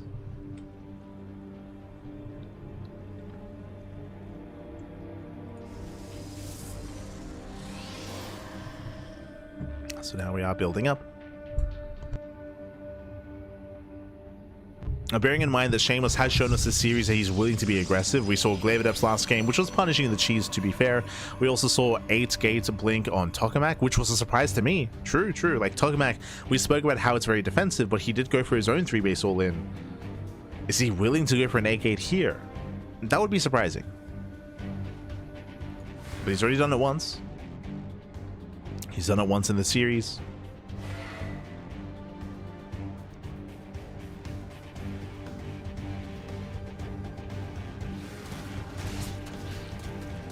So let's head across the map.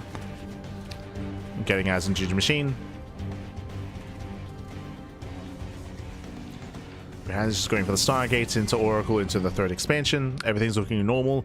The first big thing that we're looking for here is the Twilight Council timing. If it gets turned down early without a Forge, it is indicative of either Glaives or Blink. Jesus, 14 Lings on the way. That's a lot of Zerglings here, getting up to 16. This should be to ideally force a cancel. This is a big investment from GgMachine. A heavy link count. Link speed is done in 5 seconds. He's going across the map. And again, the goal here is to force a cancel on the 3rd. If this fails to cancel, then GgMachine falls behind. It's just such a big investment. Links get scouted. The Oracle is already back at home. I don't see this working. He does dive in. Oracle is activated. I mean, there are a lot of Zerglings and we're waiting at the Pulsar Beam. We're waiting at the energy. Adept does go down. The base is under fire. Can he get it? Can he force a cancel? Oh, not quite. Yeah, the Oracle is now out of energy. Lings they move in. But now we have the second Oracle. But is it too late? Does he get it? No shot. He does. It's so close. Can he get the expansion? No, he does not. So there's the energy overcharge. Second Oracle has arrived. And in the end, this was not quite worth it. What did he kill? He killed one Adept. One Adept went down, but this was so many Zerglings. And again, this delayed the droning here for GgMachine. It delayed his economy. Lings, they move back in.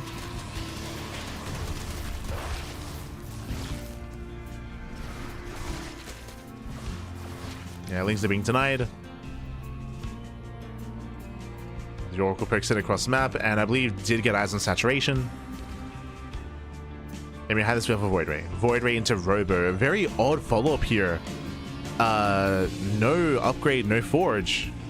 Early charge. Interesting. A very unusual setup here. Does cancel the Void Ray in the end. Does cancel the Void. Adepts, they do shade in towards the natural. Okay, thread in the shade. Again, early charge means we're going for an early timing. The other big tell here is I don't see a Forge. Like, where's +1? Meanwhile, oh, Numerous has Carapace. Okay, Overlord speed is on the way, going for Drop Lords. Going for Drop Lord play. Adepts, they do shade into the 3rd. Nice target firing, getting 1, 2, 3, 4, 5 drones. Not quite 6. 5 drones go down. I believe Overlord speed should be for... Oh, never mind. I was going to say for Ling drops and for a Hydra aggression, but now we're taking up into Hive Tech. No, it was a fake out. Okay. Okay. That would make sense. I was like, why are we taking up when we're going for Overlord speed? That doesn't make any sense. It's all coming together here. It's going to be a big all-in here from GgMachine. He's hitting workers at 56. That is under 3 base saturation. Sorry, 59 I meant to say. At 59 workers. No, the Lings have flood in. Yeah, Lings have flood into the natural. The wall is open. Hero. The hero wall at the natural.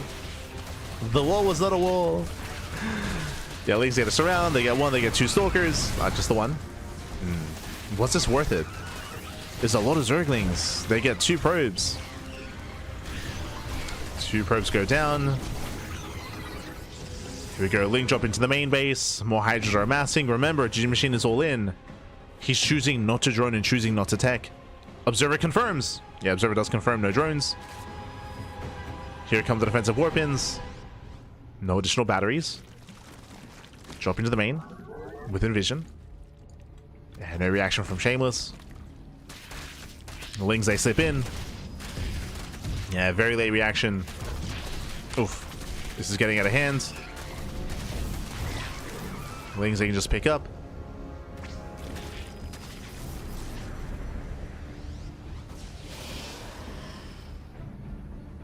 But remember, still no drones. Like, GgMachine, he is committed. Like, he's not backing off.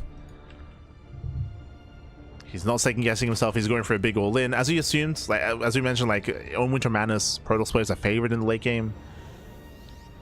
So he just wants to end it here and now. There is no splash damage, no storm. We should not be out here. Does engage ahead of time, but again, the army has to back off. We should not be fighting here out in the open. Calm down, Shameless. Calm down. Nice juggling. Saves the Archon.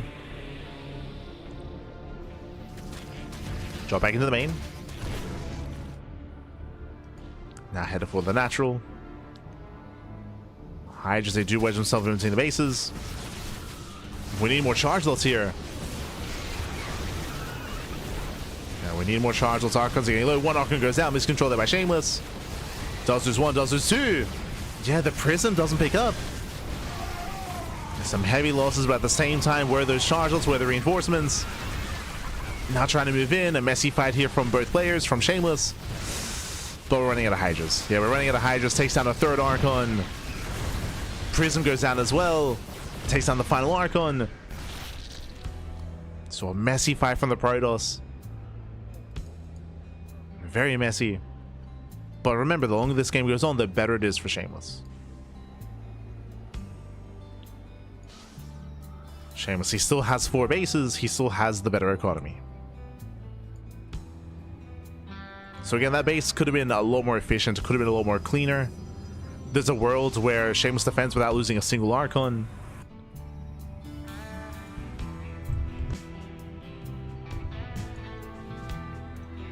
So GgMachine has a chance. Once again, Shameless out of position. Cybercore goes down. I mean, that's fine. We should be warping in Zealots anyway. As there's no Warp Prism, Archon pulls away. Drop back into the main base. This one drop has been so annoying. This one drop has killed like 5 or 6 probes and forced all these defensive warp-ins. This is one of the reasons why Shameless's defense has been so messy, because he has so much supply tied up in these bases to defend against one drop.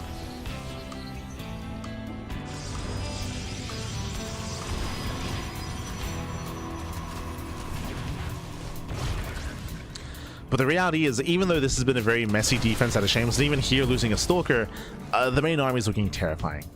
You could argue there are too many Immortals. Like, at this point, we should have a Bay, we should have Colossus. It's a very heavy Immortal army against Hydra. Not something you see too often. I mean, it can still work, it's just, again, not the most efficient army. Gets an Archon. Archon is thrown away.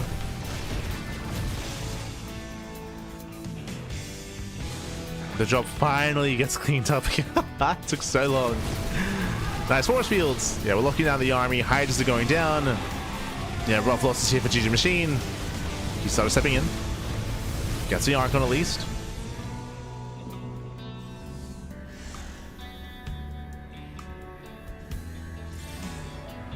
Again, I'm still not in love with it, just the mass Archon response here, but I mean it's working. It's working well enough. It's good enough, that.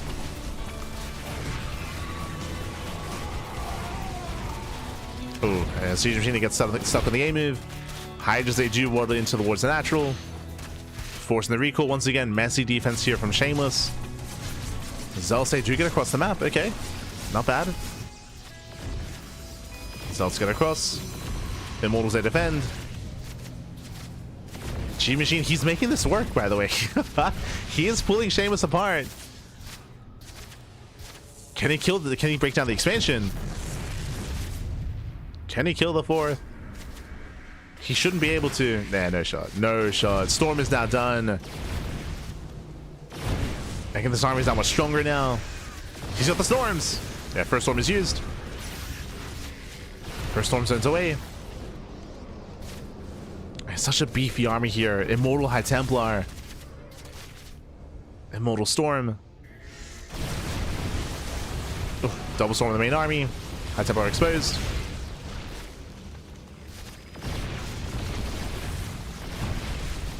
Immortals are finally going to be going down. Catching out 2. Not just the 1. There we go. Second Immortal as well. So again, some very messy fights, some very messy trades. The Queens have wandered across the map, okay. Sure, why not? Queens that waddle in, there's no transfuse, they're going to be shut down. Yeah, losing all 4 Queens. And do we have another storm? It's still double immortal production. Like, Aye.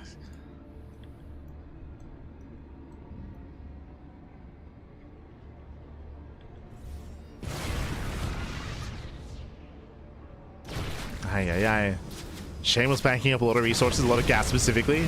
True. A lot of gas. We need to warp in High Templar. There's no storms. Hydra starts stepping in. Takes down almost one of them immortal. Yeah, gets one, gets two. But we're running out of Hydras. Yeah, GgMachine is running out of Hydras here. The boys are being pulled. They'll take down 2 more immortals. Once again, we need Zealous. We need reinforcements here.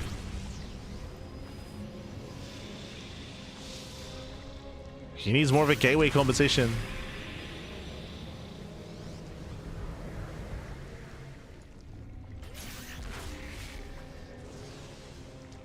I mean, it's still working.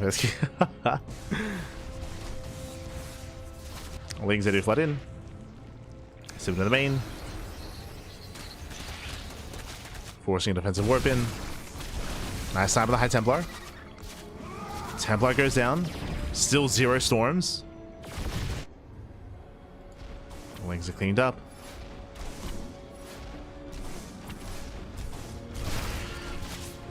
Shameless getting a little bit impatient.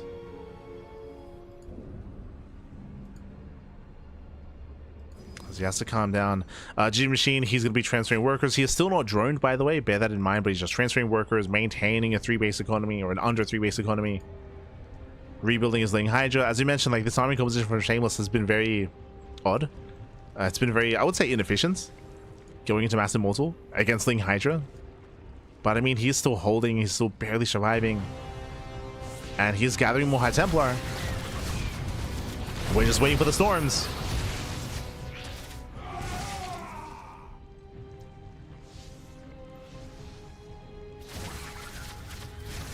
Oh, gets an icon.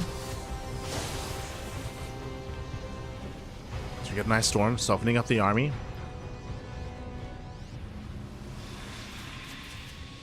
GgMachine coming from both angles. Getting into one of the Archons. Gets one, gets two. We throw away the Immortal.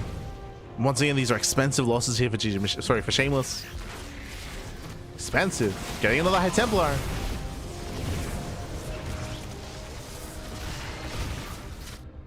Again, I feel like Shameless should have won this game long ago, but because he's still stuck with like Mass Immortal, like he's giving GgMachine a chance.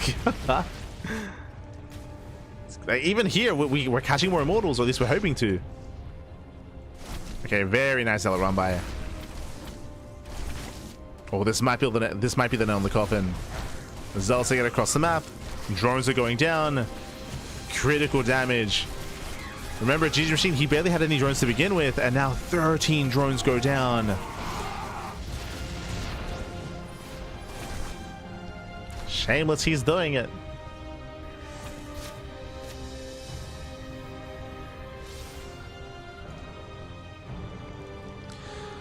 See, chat, feels like Shameless is memeing. I think he's just like one-track minded here. There we go. I was gonna say, I was gonna say we could have seen like a Bay like 8 minutes ago, like a Bay into Colossus production. But yeah, this feels a little bit stubborn out of Shameless. I wouldn't say memeing, because Shameless, he's been trading really poorly and he's been almost dying at times. Like, this has been a very messy defense. Very, very messy.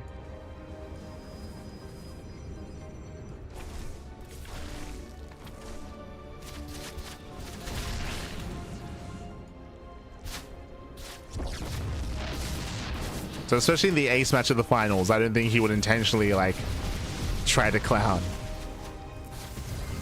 Like, technically it worked, but he had to fight hard for it. There we go. The storms are coming in. The Hydras are trapped. He's gonna be forced to fight, forced to engage. Crazy storms. They lock him in. And here we go. The final army here. Every Hydra is gonna go down. GG gets called, and Shameless, he will claim the series 3-2, becoming this season's OSC Elite Rising Star number 18 champion. GG.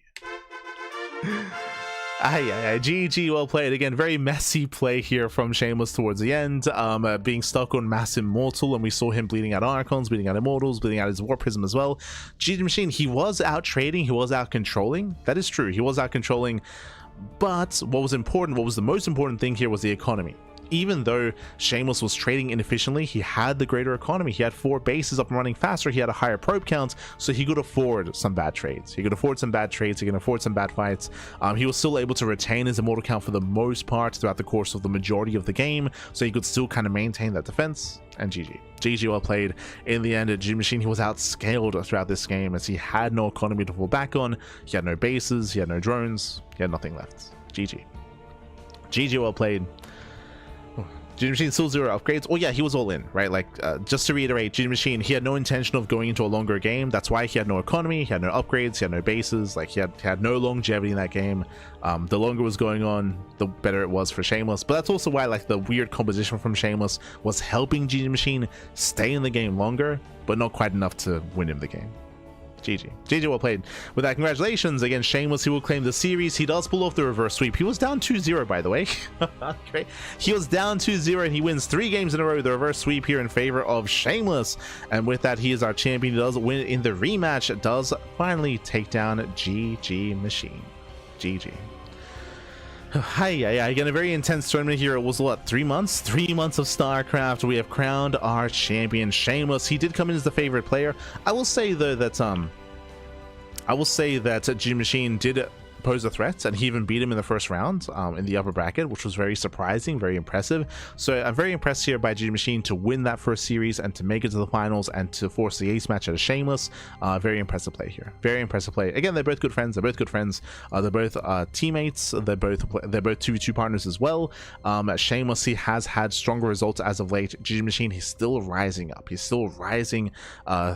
He's still a rising star, if you will.